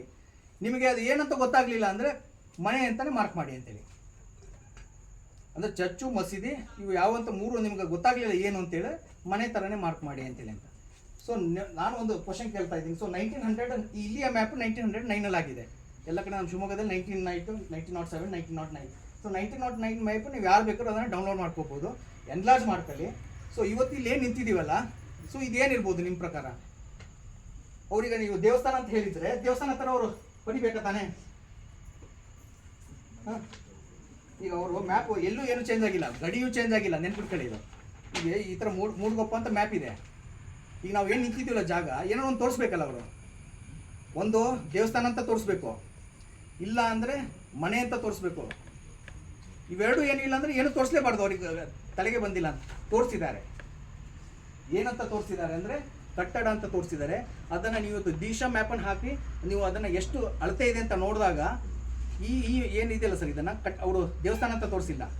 74 ಸರ್ವೆ ನಂಬರಲ್ಲಿ 3 ದೊಡ್ಡ ದೊಡ್ಡ ಕಾಂಪ್ಲೆಕ್ಸ್ಗಳನ್ನು ತೋರಿಸಿ ಒಂದು ದೇವಸ್ಥಾನನ ಆ ಭಾಗದಲ್ಲಿ ತೋರಿಸಿದ್ದಾರೆ. ಅದಕ್ಕೆ ನೀವು ಅವತ್ತು ಹೇಳಿದ್ರಿ ಪಾದ ಪೂಜೆ ಮಠ ಅಂತ ಹೇಳಿದ್ವಿ. ಪಾದ ಪೂಜೆ ಮಠ ಯಾರು ಸ್ಥಾಪನೆ ಮಾಡಿದ್ದು? ವೆಂಕಟಪ್ಪ ನಾಯ್ಕರು, ಶಿವಪ್ಪ ನಾಯ್ಕನ ತಮ್ಮ ವೆಂಕಟಪ್ಪ ನಾಯ್ಕರು ಮಾಡ್ತಾರೆ. ಸೊ ಇದು ನೀವು ಮ್ಯಾಪಲ್ಲಿ ನೋಡಿದಾಗ ಎಷ್ಟು ದೊಡ್ಡದಿದೆ ಅಂದರೆ, ಈ ಪ್ರಾಂಗಣ ಏನಿದೆಯಲ್ಲ ಸರ್, ಇಷ್ಟು ನೀವು ನಾವೇನು ಒಳಗೆ ಬಂದಿವಲ್ಲ ಅರ್ಧದವರೆಗೂ ಒಂದೇ ಪ್ರಾಂಗಣ ಇದೆ ಅಂತ. ಅಂದರೆ ಇದು ಕೇವಲ ಚೆನ್ನಮ್ಮಾಜಿಯ ಒಂದು ಕಾಂಪ್ಲೆಕ್ಸ್ ಅಲ್ಲ ಇದು. ಇದರಲ್ಲಿ ಅವತ್ತು ನಮಗೆ ಭಂಡಾರಕ ಸರ್ ಫಸ್ಟ್ ಟೈಮ್ ಹೇಳಿದಾಗ ನನಗೆ ಕನ್ಫ್ಯೂಸ್ ಆಗಿಬಿಟ್ಟಿತ್ತು. ಅವತ್ತು ಹೇಳಿದ್ರು, ಶರ್ಮಾ ಅವರೇ ಇದು ಒಂದೇ ಅಲ್ಲ ಮಠ, ಇಲ್ಲಿ ಪಕ್ಕದಲ್ಲೂ ನನಗೆ ಅನಿಸ್ತದೆ ಇಲ್ಲಿ ಸಮಾಧಿ ಇದೆ, ಅಲ್ಲೂ ಸಮಾಧಿ ಇದೆ ಅಂತ ಹೇಳ್ತಾರೆ. ಇದನ್ನು ನೋಡಿದಾಗ ನೀವು ಕ್ಲಿಯರ್ ಆಗಿ ಮ್ಯಾಪನ್ನು ಡೌನ್ಲೋಡ್ ಮಾಡ್ಕೊಳ್ಳಿ, ಎಲ್ಲರೂ ಮ್ಯಾಪ್ ಡೌನ್ಲೋಡ್ ಮಾಡ್ಕೋಬೋದು. ಮೂಡುಗಪ್ಪ ಮ್ಯಾಪನ್ನು ಡೌನ್ಲೋಡ್ ಮಾಡ್ಕೊಳ್ಳಿ, ಎನ್ಲಾರ್ಜ್ ಮಾಡ್ಕೊಳ್ಳಿ, ದೀಕ್ಷಾ ಮ್ಯಾಪಲ್ಲಿ ಹಾಕೊಂಡು ನೋಡಿ. ಗಡಿಗಳನ್ನು ಗುಡಿಸಿದಾಗ ಇದು ಕೇವಲ ಇಷ್ಟಲ್ಲ, ಇನ್ನೂ ದೊಡ್ಡದಿದೆ. ಇದಕ್ಕೆ ಅಂದ್ಕೊಂಡಂಗೆ ಇನ್ನೊಂದು ಪಕ್ಕದಲ್ಲಿದೆ, ಆಯ್ತಾ? ಆ ಮೂಲೆಯಲ್ಲಿ ಒಂದಿದೆ, ಅಲ್ಲಿರೋದು ದೇವಸ್ಥಾನ ಅಂತ ಹೇಳಿದ್ರು. ಈಗ ಅಲ್ಲಿ ದೇವಸ್ಥಾನನೇ ಇಲ್ಲ ಅಲ್ಲಿ. ಅದು ನಾನು ಹೇಳಿದ್ದಲ್ಲ, ಸರ್ವೆ ಮ್ಯಾಪು 1900 ಅವತ್ತು ತಿಳುಕಳೆ ಅಂದರೆ ಅವತ್ತು ಜ್ಞಾನ ಇದ್ದವರು ಇಲ್ಲಿ ಏನು ಶಾನ್ಭೋಗ್ರು ಇರ್ಬೋದು, ಹಿರಿಯವರು ಇದ್ದರು, ಅವ್ರು ಹೇಳ್ತಾರೆ. ಸೊ ಅವ್ರನ್ನ ನಾವು ಕ್ವಶನ್ ಮಾಡೋಂಗಿಲ್ಲ. ಸೊ ನಮಗೆ ಅದನ್ನು ಮಾಡಿದಾಗ ಸರ್ ಇದು 76 ಹಾಂ, ಇದು ಒಂದು ಚೌಕ ಬರ್ತದೆ ಸರ್, ಇದು ಬೇರೆ ತಪ್ಪದು. ಹಾಂ, ಇದ್ರೊಳಗೆ ಒಟ್ಟು ಇಂಥವು 3 ಬರ್ತಾವೆ ಸರ್. ಬನ್ನಿ ತಗೊಳ್ಳಿ ನೋಡಿ, ಇಲ್ಲಿ ಮಾರ್ಕ್ ಮಾಡಿದ್ದೀನಿ. ನಾವು ನಿಂತಿದ್ದು ನಂಬರ್ 1, ಪಕ್ಕದಲ್ಲಿ 2, ಹಿಂಗಡೆ 3 ಸರಿ. ಸೊ ಇಲ್ಲಿ 3 ಬರ್ತದೆ ನಮಗಂದ್ರೆ ಈ ಒಂದು ಕಾಂಪ್ಲೆಕ್ಸ್ ಅಲ್ಲಿ ಚೆನ್ನಮ್ಮಾಜಿ ಕಾಂಪ್ಲೆಕ್ಸ್ ಅಂತ ಏನು ಹೇಳ್ತಾ ಇದ್ದೀವಿ, ಇದು ತುಂಬ ದೊಡ್ಡದಾಗಿತ್ತು ಅಂತೇಳಿ ಆಯಿತು. ಈಗ ಅಲ್ಲಿ ಶಿವನ ದೇವಸ್ಥಾನ ಇದೆಯಲ್ಲ, ಅದನ್ನಾರು ಕಾಂಪ್ಲೆಕ್ಸ್ ಏನಾದ್ರು ದೇವಸ್ಥಾನ ಅಂತ ಹೇಳಿದರೆ ಅದನ್ನು ಮನೆ ಅಂತ ಮಾಡಿದ್ದಾರೆ. ಆ ಮನೆ ಹೇಗಿದೆ ಅಂದರೆ ಇದ್ರಕ್ಕಿಂತ ದೊಡ್ಡದಾಗಿ ಮಾಡಿದ್ದಾರೆ. ಅಂದರೆ ನಮ್ಮ ಪ್ರದೀಪ್ ಅವ್ರು ಹೇಳ್ತಾ ಇದ್ರು, ಹಿಂಗಡೆ ಸಮಾಧಿಗಳು ಕಾಣಿಸ್ತಾ ಇದ್ದಾವೆ. ಆ ಸಮಾಧಿಯಿಂದ ಹಿಡಿದು ಆ ಶಿವನ ದೇವಸ್ಥಾನವರೆಗೆ ಏನು ಈ ಶಿವ ಅಂತ ಏನು ಹೇಳ್ತಾರೆ, ಆ ಶಿವ ಅಲ್ಲ, ಅದು ನಂದಿನೇ ಅದು. ಸೊ ಅದನ್ನು ಕಂಪ್ಲೀಟ್ ಆಗಿ ಒಂದು ಮಾರ್ಕ್ ಮಾಡಿದ್ದಾರೆ. ಅಂದರೆ ಅಲ್ಲಿ ಸಾಕಷ್ಟು ಸಮಾಧಿಗಳಿದ್ವು. ಅದ್ರ ಪಕ್ಕದಲ್ಲಿ ಅಡ್ಜೆಂಟ್ ಆಗಿ ಇನ್ನೊಂದು ಮಾಡ್ತಾರೆ ಸರ್, 67 ಕೇಳಿ ನೋಡಿ, ಈ ಥರ ಪಕ್ಕದಲ್ಲಿ ಇನ್ನೊಂದು ಮಾಡ್ತಾರೆ. ಸೊ ಅದರ ಜೊತೆಗೆ ಈ ಭಾಗದಲ್ಲಿ ಕೆಳಗಡೆ ಏನು ಗದ್ದೆ ಇದೆ, ಅಲ್ಲೂ ದೊಡ್ಡ ದೊಡ್ಡ ಕಾಂಪ್ಲೆಕ್ಸ್ಗಳನ್ನು ತೋರಿಸ್ತಾರೆ ಅವರು. ಇದ್ರಲ್ಲಿ ದೇವಸ್ಥಾನ ತೋರಿಸ್ಬೇಕು ಅಲ್ಲ, ಅದಲ್ಲ ಸರ್, ಅದು ಇದು ಬೇರೆ. ಹಾಂ, ಇಲ್ಲಿ ಇದು ದೇವಸ್ಥಾನ ಅಲ್ಲ, ಇಲ್ಲಿದೆ ಬಟ್ 4 ಸ್ಟ್ರಕ್ಚರ್ ತೋರಿಸಿದ್ದಾರೆ. ಇದು ದೇವಸ್ಥಾನ ಅಲ್ಲಿ ಬರ್ತದೆ, 4 ಸ್ಟ್ರಕ್ಚರ್ ಅದೇ ಹೇಳ್ತೀರ ಸರ್. 1, 2, 3, 4 ಅದರೊಳಗೆ ದೇವಸ್ಥಾನ ತೋರಿಸಿದ್ದು. ನೀವೇನು ಪಾದ ಪೂಜೆ ಮಠ ಅಂತ ಹೇಳ್ತಿಲ್ಲ ಸರ್, ಅದು ದೇವಸ್ಥಾನ ತೋರಿಸಿದ್ದಾರೆ. 3 ತೋರಿಸಿಲ್ಲ. ಅದ್ರ 3ದು ಗಡಿ ಏನಿದೆ ಅದು ತುಂಬ ದೊಡ್ಡದಿದೆ. ಅಂದರೆ ನೀವು ಒಂದ್ಸರಿ ಹೇಳ್ತಾ ಇದ್ರಿ, ಬಹುಶಃ ಪಕ್ಕದಲ್ಲಿ ಇನ್ನೊಬ್ರು ಸಮಾಧಿ 3-4 ಜನ ಸಮಾಧಿ ಮಾಡಿದ್ದಾರೆ ಅಂತೇಳಿ. ಸೊ ಈ ತರ ನಾವು ನೋಡಿದಾಗ ಸಾಕಷ್ಟು ದೊಡ್ಡ ದೊಡ್ಡ ಸಮಾಧಿಗಳು ನಿಮಗೆ ಕಾಣಿಸ್ತವೆ. ಅಂದ್ರೆ ಇದು ನಾನು ಹೇಳ್ತಾ ಇಲ್ಲ ಸರ್ಕಾರಿ ಇದು. ಸೊ ಸರ್ಕಾರದವರು ಇದನ್ನ ಇದೇನಿದೆ ದೊಡ್ಡ ಕಾಂಪೌಂಡ್ ತರ ಅವ್ರು ಇದು ಮಾಡಿದ್ರು, ದೊಡ್ಡ ಪ್ರಾಂಗಣ ತರ ಇತ್ತು ಅಂತೆ. ಅಲ್ಲಿ ಏನಿದೆ ದೊಡ್ಡ ಪ್ರಾಂಗಣ ತರ ಮಾಡಿದ್ದಾರೆ. ಆಮೇಲೆ ಆರ್ಕಿಯಾಲಜಿಕಲ್ ಡಿಪಾರ್ಟ್ಮೆಂಟ್ ದವರು ಒಂದು ಮಾರ್ಕಿಂಗ್ ಮಾಡಿದ್ದಾರೆ, ಆ ಗೋಡೆ ಮೇಲೆ ನೋಡ್ಬೋದು. ಸೊ ನೀವು ಆ ರಿಪೋರ್ಟ್ ಅನ್ನ ನಂಬರ್ ಹಾಕಿದ್ದಾರೆ. ರಿಪೋರ್ಟ್ ಅನ್ನ ಅವ್ರಿಗೆ ಕೇಳಿದಾಗ ಸೊ ಅಲ್ಲಿ ಒಬ್ರು ಹಿರಿಯ ಅಧಿಕಾರಿ ಅಂದ್ರೆ ಈಗ ಅವರು ಅಂದ್ರೆ ಆ ಇಂಜಿನಿಯರಿಂಗ್ ಕೆಲಸ ಮಾಡೋರು ಅವ್ರು ಹೇಳಿದ್ರು, ಸರ್ ಅಲ್ಲಿ ಒಳಗಡೆ ಏನಿತ್ತು ಸರ್, ನಂದಿ ಇತ್ತು. ನಂದಿಯಲ್ಲಿ ಹೋಗಿದೆ, ಮೈಸೂರಿಗೆ ಹೋಗಿದೆ, ಅದು ಬೇಡ, ಈ ಚರ್ಚೆ ಬೇಡ, ಯಾಕೆ ಮೈಸೂರಿಗೆ ಹೋಗಿತ್ತು ಅಂತೇಳಿ. ಸರ್ ಅದನ್ನು ಹೇಗೆ ಹಾಗೆ ತೆಗೆದ್ರೆ ಅಂಕಲ್ ಅವ್ರಂದ್ರೆ ಅದು ಬಾಗಿಲೇ ಸಣ್ಣದಿದೆ, ಅದು ಒಳಗೆ ದೊಡ್ಡದಿದೆ, ಈ ಥರ ಪೀಠ ಇದೆ, ಪೀಠದ ಪಕ್ಕದಲ್ಲಿ ಪ್ರಣಾಳ ಅಂದ್ರೆ ನೀರು ಹೋಗ್ಲಿಕ್ಕೆ ಒಂದು ಉದ್ದ ಇದೆ, ಅವೆಲ್ಲ ಸೇರಿಸ್ಬಿಟ್ರೆ 7 ಅಡಿ ಇದೆ, ಅದು ಬಾಗಿಲು ಮೆಜರ್ಮೆಂಟ್ ಮಾಡ್ಕೊಂಬರ್ರಿ ಫಸ್ಟ್ ಅಂದರು. ಅವ್ರು ಹೇಳಿದ್ಮೇಲೆ ನಾನು ಬಂದು ಮೆಜರ್ಮೆಂಟ್ ಮಾಡಿದ್ದು ಸರ್, ಮೊದಲು ಮೆಜರ್ಮೆಂಟ್ ಮಾಡಿಲ್ಲ. ಅವ್ರಂದ್ರು ಫಸ್ಟ್ ಅದು ಮೆಜರ್ಮೆಂಟ್ ಮಾಡಿ ಆಮೇಲೆ ಅದು ಹೊರಗೆ ಬರ್ತದ ನೋಡಿ ಅಂತ. ನಾವೆಲ್ಲ ತೆಗೆದ ಮೇಲೆ ಅದನ್ನು ಹೊರಗೆ ತೆಗೆದಿದ್ದು. ಸರ್ ಯಾಕೆ ಅದನ್ನು ನಂದಿನ ತೊಗೊಂಡು ಮೈಸೂರಿಗೆ ಇಟ್ಟು ಅಂದರೆ ಅವರು ಆಫ್ ರೆಕಾರ್ಡ್ಸು ಅದನ್ನು ಇವತ್ತು ಹೇಳಿಕ್ಕೂ ಬೇಡ, ಅದು ಪಾಣಿಪಿಟ್ಟನ ಹಾಗೆ ವಾಪಸ್ ಇಟ್ಟು ಕ್ಲೋಸ್ ಮಾಡಿದ್ರು. ಅವ್ರಂದ್ರು ನೀವು ಇದನ್ನು ಬೇಕಾದ್ರೆ ನೋಡಿ, ನೀವು ಅದನ್ನು ಹೇಗೆ ಎತ್ಕೊಂಡು ಹೋಗ್ತೀರಾ ಅಂದರೆ ಬಾಗಿಲು 1 ಅಡಿ 11 ಇಂಚ್ ಇದೆ, ಇವತ್ತು ಯಾರು ಬೇಕಾದ್ರೆ ನೋಡ್ಬೋದು. ಒಳಗಡೆ ಪಾಣಿಪಿಟ್ಟ ಇವತ್ತು ನೀವು ಮೆಜರ್ಮೆಂಟ್ ಮಾಡ್ಬೋದು. ಹುತ್ತದ ಹತ್ರ ಒಂದು ಪ್ರಣಾಳ ಇದೆ. ಆಮೇಲೆ ವೀರಶೈವದಲ್ಲಿ ಆಗಮಶಾಸ್ತ್ರ ಅವರು ಮಾಡ್ತಾರೆ. ಏನು ಶರ್ಮಾ ಅವರು ಇನ್ನೊಂದು ಯಾವ್ದು ಹೊಸದೊಂದು ಕತೆ ಹೇಳ್ತಾ ಇದ್ದಾರೆ ಅಂತ ತಿಳ್ಕೊಬೇಡಿ. ಸೊ ಅವ್ರು ಹೇಳಿದ್ರು ನನಗೆ ಉತ್ತರಾಭಿಮುಖ ಮಾಡಿದಾಗ ನಾವು ನೀರು ಹೋಗ್ಲಿಕ್ಕೆ ಇದು ಬೇರೆ ದೇವಸ್ಥಾನ ಇದ್ರೆ ನಾವು ಪೂರ್ವಕ್ಕೆ ಮಾಡ್ತಿದ್ವಿ, ಇದು ವೆಸ್ಟಿಗೆ ಮಾಡ್ತೀವಿ ಅಂತೇಳಿ. ಅದಕ್ಕೊಂದು ಕತೆ ಹೇಳಿದ್ರು ಯಾರು ನಮ್ಮ ಡಾಕ್ಟರ್ ಜಗದೀಶ್ ಸರ್. ಅದು ಅವರೇ ಹೇಳಿದ್ರೆ ಚಂದ, ಅದು ನಾನು ಹೇಳಿದ್ರೆ ತಪ್ಪಾಗ್ತದೆ. ಆಮೇಲೆ ಸಮಾಧಿ ಸೂಚಕರ ಬಗ್ಗೆ ಅವ್ರು ಹೇಳ್ತಾರೆ, ಯಾರು ಜಗದೀಶ್ ಸರ್. ಅದರೊಳಗೆ ನಂದೇನು ಹೊಸದೇನಿಲ್ಲ. ಅವ್ರು ಹೇಳೋದೇನೆಂದರೆ ಇದು ಹೀಗೆ ಬಂದಾಗ ಈ ಥರ ಇದ್ದಾಗ ಅದು ಸಮಾಧಿ ಸೂಚಕ ಅಂತೇಳಿ. ಸೊ ಅವರೊಂದು ಸಾಕಷ್ಟು ವರ್ಷದ ಅವರು ಎಕ್ಸ್ಪೀರಿಯನ್ಸ್, ಒಂದು 30 ವರ್ಷ ಅದ್ರ ಮೇಲೆ ಮೆಜರ್ಮೆಂಟ್ಸ್ ಬಗ್ಗೆ ಅವರು PhD ಮಾಡಿದ್ದಾರೆ. ಅವ್ರು ಹೇಳೋದೇನೆಂದರೆ ಹಿಂದೆ ಯಾರೋ ತೀರ್ಕೊಂಡಾಗ ಜಂಗಮನು ಬಂದಾಗ ಅವರು ಆ ಸತ್ತ ವ್ಯಕ್ತಿಯ ಹಣೆ ಮೇಲೆ ತಮ್ಮ ಬಲಗಾಲನ್ನು ಇಡ್ತಾರೆ ಅಂತೇಳಿ. ಈ ಥರ ನಂದಿಗಳು ಎಲ್ಲಿ ಸಿಗ್ತವೆ? ಆಯ್ತಪ್ಪ, ಈಗ ನೀವು ಇಕ್ಕೇರಿಗೆ ಹೋಗಿ ಬೇರೆ ಕಡೆ ಹೋಗಿ ಅಲ್ಲೆಲ್ಲ ಯಾಕೆ ಹೀಗಿದೆ? ಇಕ್ಕೇರಿ ದೇವಸ್ಥಾನ ಇರ್ಬೋದು ಎಲ್ಲ ಕಡೆ, ಈಗಿನ ಬಿಟ್ಬಿಡಿ, ಈಗಿಂದು ಬೇರೆ ಮಾತಾಡ್ತಾರೆ. ಆಮೇಲೆ ಒಬ್ಬರು ಇದೇ ಉಜ್ಜಯಿನಿ ಪೀಠ ಸ್ವಾಮಿಗಳು ಹೇಳಿದ್ರು, ಕಾಶಿಗೆ ಹೋಗು ನೀನು. ಸರ್ ಕಾಶಿಗೆ ಹೋಗಿದ್ರು. ಕಾಶಿಲಿ ಅಲ್ಲಿ ಹೆಣವನ್ನು ಸುಡ್ತಾರೆ, ಇದು ಮಾಡ್ತಾರೆ. ಆ ಘಾಟಲ್ಲಿ ಅಲ್ಲೂ ನಂದಿ ಕೂರಿಸಿದ್ದಾರೆ, ಇವತ್ತಿನ ಕೂರಿಸಿದ್ದಾರೆ. ಅಲ್ಲಿ ನಂದಿ ಕಾಲ ಏನಿದೆ ಘಾಟ್ ಸೆಕ್ಷನ್ದು ಮೈಕ್ ರೆಡಿ ಆಗಿದೆ, ಮೈಕ್ ಇದೆ. ಸೊ ಆ ಘಾಟ್ ಸೆಕ್ಷನ್ ಅಲ್ಲಿ ಹಲೋ, ಸೊ ಆ ಘಾಟ್ ಸೆಕ್ಷನ್ ಅಲ್ಲಿ ಇರೋದು ನಂದಿಗಳು ಹೀಗೆ ಇದಾವೆ. ಅವ್ರು ಅಂದ್ರು, ಇನ್ನೊಂದು 3-4 ಜನ ಹೇಳಿದ್ರು, ಇಲ್ಲಿ ಸಾಕಷ್ಟು ನಮ್ಮ ವೀರ್ಗಲ್ಗಳು ಸಿಗ್ತಾವೆ ಸರ್.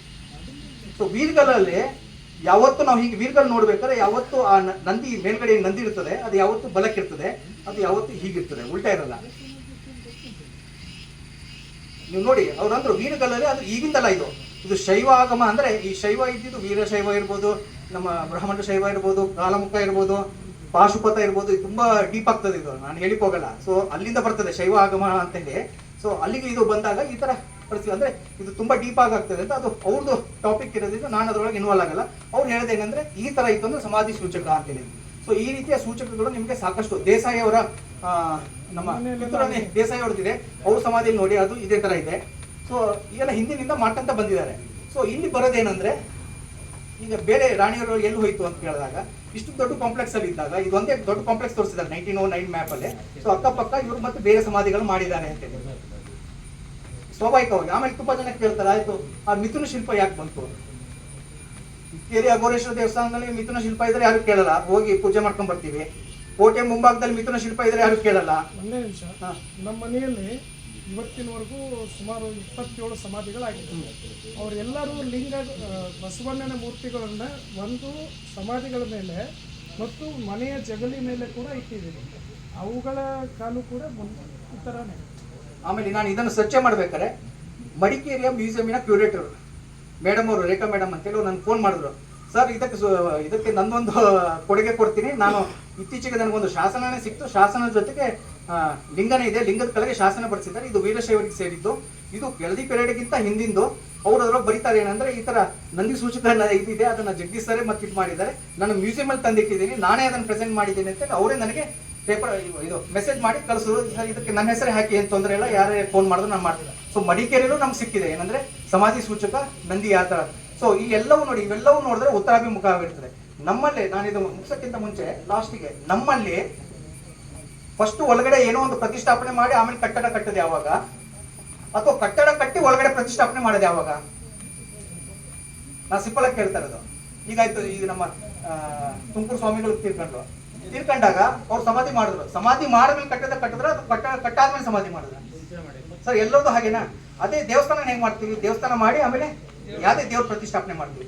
ಈಗ ಇದನ್ನ ದೇವಸ್ಥಾನ ಅಂತಾನೆ ತಿಳ್ಕೊಳ್ಳೋಣ. ಈ ದೇವಸ್ಥಾನ ಪಾಣಿಪೀಠ ಹೆಂಗ್ ಹೋಯ್ತು ಅಂತ ಹೇಳ್ಬೇಕು, ಅಥವಾ ಏನು ಮಂದಿ ಇದಾನಲ್ಲ ಅದು ರಿವರ್ಸ್ ಗೇರಲ್ಲಿ ಹೇಗೆ ಹೋದ್ರು ಅಂತ ನನಗೆ ಹೇಳ್ಬೇಕಾಗ್ತದೆ. ಅಲ್ಲೂ ಪಾಣಿಪೀಠ ಇದೆ, ಅದು ನೀವು ನೋಡ್ಬೋದು 7 ಅಡಿ ಇದೆ, ಅದು ಬಾಗಿಲು ಸಣ್ಣದಿದೆ. ಅಂದ್ರೆ ಇಲ್ಲಿ ನಮ್ಗೆ ಗೊತ್ತಾಗೋದೇನು ಎರಡು ಕಡೆ ಅಂದ್ರೆ, ಒಳಗಡೆ ಇರೋದನ್ನ ಫಸ್ಟ್ ಪ್ರತಿಷ್ಠಾಪನೆ ಮಾಡಿ ನಂತರದಲ್ಲಿ ಕಟ್ಟಡ ಕಟ್ಟಿದ್ದಾರೆ. ಸೊ ಈ ರೀತಿಯ ಕಟ್ಟಡ ಕಟ್ಟೋದು ಯಾವಾಗ? ನಮ್ಮ ಆದಿಶೇಖರ್ ಮಾಡಿದ್ದಾರೆ. ಫಸ್ಟ್ ಕಟ್ಟಡ ಕಟ್ಟಿ ಆಮೇಲೆ ಮಸೀದಿ ಮಾಡ್ತಾರೆ. ಅವ್ರಿಗೆ ನಾವು ಹೋಲಿಸ್ಲಿಕ್ಕೆ ಆಗಲ್ಲ. ಗೋಲ್ ಗುಂಬಜು ಅವರೆಲ್ಲ ಫಸ್ಟ್ ರಾಜ ಅವ್ರು ಪಟ್ಟಾಭಿಷೇಕ ಆಗ್ತಿದ್ದಂಗೆ ಫಸ್ಟ್ ಮಾಡೋದು ಏನಂದ್ರೆ ಅವ್ರ ಗೋರಿಗಳನ್ನ ಅವರು ತಯಾರು ಮಾಡ್ತಾರೆ. ಇಲ್ಲಿ ನಮ್ದು ಆ ಥರ ಸಂಪ್ರದಾಯ ಇಲ್ಲ. ನಾವು ಯಾರು ನಮ್ಮ ರಾಜರಾಣಿಯವರು ತಿಳ್ಕೊಂಡ ಮೇಲೆ ಅವ್ರನ್ನ ಫಸ್ಟ್ ಅಲ್ಲಿ ಇದು ಮಾಡ್ತೀವಿ, ನಂತರದಲ್ಲಿ ಮಾಡ್ತೀವಿ. ಈಗ ಇಲ್ಲಿ ಏನಾಗಿರ್ಬೋದು, ಇವ್ರು ಹೇಳ್ದಂಗೆ ಇದೇ ಚೆನ್ನಮ್ಮಾಜಿನ ಅಥವಾ ಅದು ಚೆನ್ನಮ್ಮಾಜಿನ ಇದೆ. ಆದ್ರೆ ನನಗಿಂತ ಮುಂಚೆ ಇಲ್ಲಿ ಸಾಕಷ್ಟು ಜನ ಇದನ್ನ ಹಳೆ ತಳಿಯವರು ಇದನ್ನ ಕೊಪ್ಪಳ ಮಠ ಅಂತ ಹೇಳಿದ್ದಾರೆ. ದೊಡ್ಡ ದೊಡ್ಡ ವಿದ್ವಾಂಸರು ಹೇಳಿದ್ದಾರೆ. ಇವ್ರು ಹೇಳ್ದಂಗೆ ನೋಡಿ, ನಮ್ಮ ಗುಂಡಾಜ ಹೆಸರು ಅದನ್ನ ಹೇಳಿದ್ದಕ್ಕೆ ಲಿಂಗನ ಕವಿ ಅಂದ್ರೆ ಏನ್ ನಾವು ಯಾರ ಬಗ್ಗೆ ಕೆಳದಿನ ಉಪವಿಷಯಕ್ಕೆ ಮಾತಾಡ್ತಾ ಇದೀವಿ, ಅವ್ರು ಮನೆತನದವ್ರು ಹೇಳ್ತಾರೆ ಅದು ಚೆನ್ನಮ್ಮಾಜಿ, ಇದು ಕೊಪ್ಪಳ ಮಠ ಇದೆ ಅಂತ ಹೇಳ್ತಿದ್ದಾರೆ. ಯಾರು ಕೆಳದಿ ಲಿಂಗನ ವಂಶಸ್ಥರು ಇದನ್ನ ಯಾರು ಹೇಳಿದ್ದು ಅಂತ ನಾವು ಅವರಿಗೆ ಸುರೇಶ್ವರಿ ಕುಮಾರ್ ಕೇಳಿದ್ರೆ ಅವ್ರು ಗುಂಡಾಜ ಹೆಸರು ಹೇಳಿದ್ದು ಅಂತ ಹೇಳ್ತಾರೆ. ಅವರೇ ಇದಕ್ಕೆ ಗುಂಡಾಜ ಹೆಸರು ಪ್ರಕಾರ ಇವ್ರು ಹೇಳಿದ್ರು. ಇನ್ನೊಂದು ಬುಕ್ಕಲ್ಲಿ ಅವರೇ ಬರ್ಕೊಂಡಿದ್ದಾರೆ, ಅವರೇ ಫೋಟೋ ಹಾಕೊಂಡಿದ್ದಾರೆ ಅವ್ರ ಬುಕ್ಕಲ್ಲಿ. ಸೊ ಅವ್ರ ಪ್ರಕಾರ ಇವೆಲ್ಲ ಕೊಪ್ಪಳ ಮಠನೇ. ಜಗದೀಶ್ ಅವ್ರ ಪ್ರಕಾರ ಕೊಪ್ಪಳ ಮಠನೇ. ನಮ್ಮ ಸುಂದರ ಸರ್ ಹೇಳ್ತಾರೆ ಅವರು ಇಲ್ಲ ಫುಟ್ನೋಟ್ನ ಕನ್ಸಿಡರೇ ಮಾಡಲ್ಲ, ಹಾಗಾಗಿ ಮೇಲ್ಗಡೆ ಏನಿದೆ ಅದಷ್ಟೇ ನಾನು ಮಾತಾಡ್ತೀನಿ ಅಂತ ಹೇಳಿ ಅಂತ. ಸೊ ಹಾಗಾಗಿ ನಾನು ಹೇಳೋದೇನಂದ್ರೆ ಅದು ಕೊಪ್ಪಳ ಮಠ ಇದು ಕೊಪ್ಪಳ ಮಠ ಅಂತ ನಾನು ಫಸ್ಟ್ ಹೇಳ್ತಾ ಇಲ್ಲ. ಇದು ಸಾಕಷ್ಟು ಜನ ಹಿಂದಿನವ್ರು ಹೇಳಿದ್ದಾರೆ. ಇಲ್ಲಿ ಚರ್ಚೆ ಬರೋದೇನು ಅಂದ್ರೆ ಉತ್ತರಾಭಿಮುಖವಾಗಿರ್ಬೇಕಾ ಅಥವಾ ಅವೆಲ್ಲವೂ ಪೂರ್ವದಲ್ಲಿದೆ. ಆಯ್ತು ಇಲ್ಲ ಬಿಡಿ, ನಾವು ಅಲ್ಲಿ ಯಾವ್ದು ನೀವು ಹೇಳಿದ್ರು ನಾವು ಹಿಂದೆ ಉತ್ತರ ಮಾಡಿದ್ವಿ ಪೂರ್ವ ಮಾಡಿದ್ವಿ ಅಂದ್ರೆ ಕೆಳದಿಯವರು ಅಷ್ಟು ಪರ್ಟಿಕ್ಯುಲರ್ ಇಲ್ಲ ಅಂದಮೇಲೆ ಅವ್ರು ಯಾಕೆ ಈ ತರ ಒಂದು ಬರ್ಕೊಂಡ್ರು, ನಿರ್ವಹಣೆಯವ್ರು ಯಾಕೆ ಇದನ್ನು ಬರ್ಸಿದ್ರು, ನಮ್ಮ ಇದ್ರ ಪ್ರಕಾರ ಈ ತರನೇ ಮಾಡ್ಬೇಕು ಅಂತೇಳಿ. ಆಮೇಲೆ ಅವ್ರು ತಮ್ಮ ತೀರ್ಕೊಂಡಾಗ ಅದನ್ನ ಯಾಕೆ ಉತ್ತರಾಭಿಮುಖ ಮಾಡಿ ಆ ಸಮಾಧಿನ ಕಲ್ಮಠ ಅಂತ ಯಾಕೆ ಹೇಳಿದ್ರು ಅವರು? ಅಂದ್ರೆ ಈಗ ನಾವು ಹೇಳೋದು ಒಂದು ಮಾಡೋದು ಬದನೆಕಾಯಿ ತಿನ್ನೋದು ಅಂದಂಗೆ ಆಗ್ತದೆ. ಅವರು ತಾವೇ ಬರ್ಸಿದ್ದಾರೆ ಹೇಗೆ ಆಚಾರ ವಿಚಾರಗಳಿರ್ಬೇಕು. ಅವ್ರು ತಮ್ಮ ಸತ್ತಾಗ ಯಾವ ತರ ಅವ್ರು ಮಂಟಪ ಕಟ್ತಾರೆ ಅದಕ್ಕೂ ಕಲ್ಮಠ ಅಂತ ಹೆಸರಿಟ್ಟಾಗ, ಸೊ ಗುರುವಪ್ಪನ ಸಮಾಧಿಯೇ ಕಲ್ಮಠ ಅಲ್ಲಿ. ಸೊ ಅದು ರಾಣಿ ಚೆನ್ನಮ್ಮಾಜಿಯ ಸಮಾಧಿಯಲ್ಲಿ ಕಲ್ಮಠ ಆದಾಗ ಜನಕ್ಕೆ ಪ್ರಾಬ್ಲಮ್ ಆಗ್ಬಿಡ್ತಾ ಇದೆ ಹೇಗೆ. ಸೊ ನಾನು ಯಾರಿಗೆ ಕೇಳ್ತಾ ಇಲ್ಲ. ಸೊ ಈಗ ನಾನು ಇದೇ ಚೆನ್ನಮ್ಮಾಜಿದು ಅಥವಾ ಅದು ಚೆನ್ನಮ್ಮಾಜಿ ಅಂತ ಹೇಳ್ತಿಲ್ಲ. ಆದ್ರೆ ನಮ್ಮ ನಂಬಿಕೆ ಪ್ರಕಾರ ಕೊಪ್ಪಳ ಮಠ ಇಲ್ಲೇ ಇರ್ತದೆ. ಬಿದ್ನೂರಿನ ಸೀಮೆ ಅವತ್ತು ಚೇಂಜ್ ಆಗಿಲ್ಲ, ಇವತ್ತು ಚೇಂಜ್ ಆಗಿಲ್ಲ, ಮ್ಯಾಪ್ ಅದೇ ತರ ಇದೆ. ಬೈಸೆಯಲ್ಲಿರುವ ಕೊಪ್ಪಳ ಮಠನ ದಯವಿಟ್ಟು ತಂದು ಬಿದ್ದೂರಲ್ಲಿ ಸೇರಿಸಬೇಡಿ, ನನ್ನ ಒಂದು ನಿವೇದನೆ. ಯಾಕಂದ್ರೆ ನಾನು ನಮ್ಮ ಇವರಿಗೆ ಡೈರೆಕ್ಟರ್ಗೆ ಹೇಳಿದೆ, ಅದು ನಮ್ಮ ಹಿಂದಿನ ದಂಡಾಧಿಕಾರಿಗಳಿರ್ಬೋದು, ಸೇನೆಯವರಿರ್ಬೋದು, ಸೊ ಅದನ್ನು ನಾವು ನಿರ್ವಹಣೆ ಮಾಡಲೇಬೇಕಾಗ್ತದೆ. ಆದರೆ ದಯವಿಟ್ಟು ಬೈಸೆಯಲ್ಲಿರುವ ಕೊಪ್ಪಳ ಮಠದಂತಂದು ಇಲ್ಲಿ ಕೊಡಬೇಡಿ ಅಂತೇಳಿ. ಆಮೇಲೆ ನಮ್ಮ ಸರ್ ಒಂದ್ ಕಡೆ ಎರಡು ಕಡೆ ಲೇಖನದಲ್ಲಿ ಅವರು ಬರ್ತಿದ್ದಾರೆ, ಇದು ದೇವಪ್ಪನ ಮಠಕ್ಕೆ ಸೇರಿದ್ದು ಅಂತ ಕೊಪ್ಪಳ ಮಠ ಅವರು ಬರ್ಕೊಂಡಿದ್ದಾರೆ. ಫಾರ್ ಎಕ್ಸಾಂಪಲ್ ನಮ್ಮ ಇದೊಂದು ಲಾಸ್ಟ್ ಹೇಳಿ ನಾನು ಅದನ್ನು ಕ್ಲೋಸ್ ಮಾಡ್ಬಿಡ್ತೀನಿ ಸರ್. ಇದು ಇವರು ನಮ್ಮ ಗುರುರಾಜ್ ಕಲ್ಲಾಪುರ ಅವರ ಇದು ಅಭಿನಂದನಾ ಗ್ರಂಥ ಯಾರ್ದು ನಮ್ಮ ಗುಂಡಾಜ. ಸೊ ಅವಾಗ ಕೊಪ್ಪಳ ಮಠ, ಬೈರೋಜಿ ಬ್ಯಾಣ, ರಾಮತೀರ್ಥ, ದುಮ್ಕದ ಗದ್ದೆ ಹಾಗೂ ನಗರ ಕೊಳ್ಳೂರು ಮಾರ್ಗದಲ್ಲಿ ಸುತ್ತುವರಿದ ಒಂದು ಭಾಗ ದ್ಯಾವಪ್ಪನ ಮಠ ಅಂತೇಳಿ ಸರ್ ಒಪ್ಕೊಂಡಿದ್ದಾರೆ. ಸೊ ಅದು ದ್ಯಾವಪ್ಪನ ಮಠ ಅಂತ ಅವರು ಒಪ್ಕೊಂಡಿದ್ದಾರೆ. ಚಂದ್ರಶೇಖರ್ ಸರ್ ತಹಸೀಲ್ದಾರ್ ಆದಾಗ ಅವರು ಒಪ್ಕೊಂಡಿದ್ದಾರೆ. ಇವತ್ತಿಗೂ ಸಹ ನೀವು ಮ್ಯಾಪ್ ತೆಗೆದು ನೋಡಿದಾಗ ಅದು ದೇವಪ್ಪನ ಮಠ ಅಂತಾನೆ ಬರ್ತದೆ, ಕೊಪ್ಪಳ ಮಠ ಅಂತ ಎಲ್ಲೂ ಬರಲ್ಲ. ಕೊಪ್ಪಳ ಮಠ ಇರೋದು ಇದು. ಆಯ್ತು ಬಿಡಿ, ಅಲ್ಲೂ ಕೊಪ್ಪಳ ಮಠ ಅಂತ ಹೇಳಿದ್ರು, ಇಲ್ಲೂ ಕೊಪ್ಪಳ ಮಠ ಅಂತ ನಾನು ಹೇಳ್ತಿಲ್ಲ, ಹಿರಿಯವರು ಹೇಳ್ತಾ ಇದ್ದಾರೆ. ಹಾಗಾಗಿ ದಯವಿಟ್ಟು ಎಲ್ಲರೂ ಅದನ್ನ ಬಗ್ಗೆ ಚರ್ಚೆ ಮಾಡಿ. ಅದು ಬಿದ್ದೂರನ್ನ ಸೀಮೆಯನ್ನು ದಯವಿಟ್ಟು ಚೇಂಜ್ ಮಾಡಬೇಡಿ ಅಂತ. ಈ ಬಿದ್ದೂರು ಸೀಮೆ ತಗೊಂಡೋಗಿ ಅಲ್ಲಿ ಬಿದ್ದೂರು ಸೀಮೆಗೆ ಹಾಕಬೇಡಿ ಅಂತ ನನ್ನ ಒಂದು ನಿವೇದನೆ. ಇದೇ ಚೆನ್ನಮ್ಮಾಜಿನ ಅದು ಶಿವಪ್ಪ ನಾಯ್ಕ ಅಂತ ನಾನು ಅದು ಹೇಳ್ತಿಲ್ಲ. ಆದ್ರೆ ಗದಿಗೆಗಳು ಮಾತ್ರ ಡೆಫಿನೆಟ್ಲಿ ಗದಿಗೆಗಳು. ಇದು ನಾನು ಹೇಳ್ತಾ ಇಲ್ಲ, ಯಾಕಂದ್ರೆ ಸ್ಮೈಲ್ ಮಾಡ್ಬೋದು ಸರ್, ಅದಕ್ಕೇನಿಲ್ಲ. ಯಾಕಂದ್ರೆ ಅಲ್ಲೆಲ್ಲ ಉಜ್ನೆ ಮಟ್ಟದಲ್ಲಿ ಅವೆಲ್ಲ ಗದಿಗೆಗಳು ಹಾಗಿದ್ದಾಗ ಏನ್ ಮಾಡ್ಲಿಕ್ಕೆ ಆಗಲ್ಲ. ಅದು ನಾವು ದೊಡ್ಡದು ಪಿರಮಿಡ್ಗಳೇ ಇದಾವಲ್ಲ. ಆದ್ರೆ ನಾವು ಮುಂದುವರೆದು ಈಗ ಆಲ್ರೆಡಿ ಲೆಟರ್ ಕೊಟ್ಟಿದ್ದೀವಿ, ಚೇಂಜ್ ಮಾಡಿಸ್ಲಿಕ್ಕೆಲ್ಲ ನಾವು ಟ್ರೈ ಮಾಡ್ತಾ ಇದ್ವಿ. ಆಗ್ತದೆ ಮುಂದಿನ ದಿನಗಳಲ್ಲಿ ಡೆಫಿನೆಟ್ಲಿ ಆಗ್ತದೆ. ಯಾಕಂದ್ರೆ ಅದನ್ನ ನಾವು ಮಾಡಿದಾಗ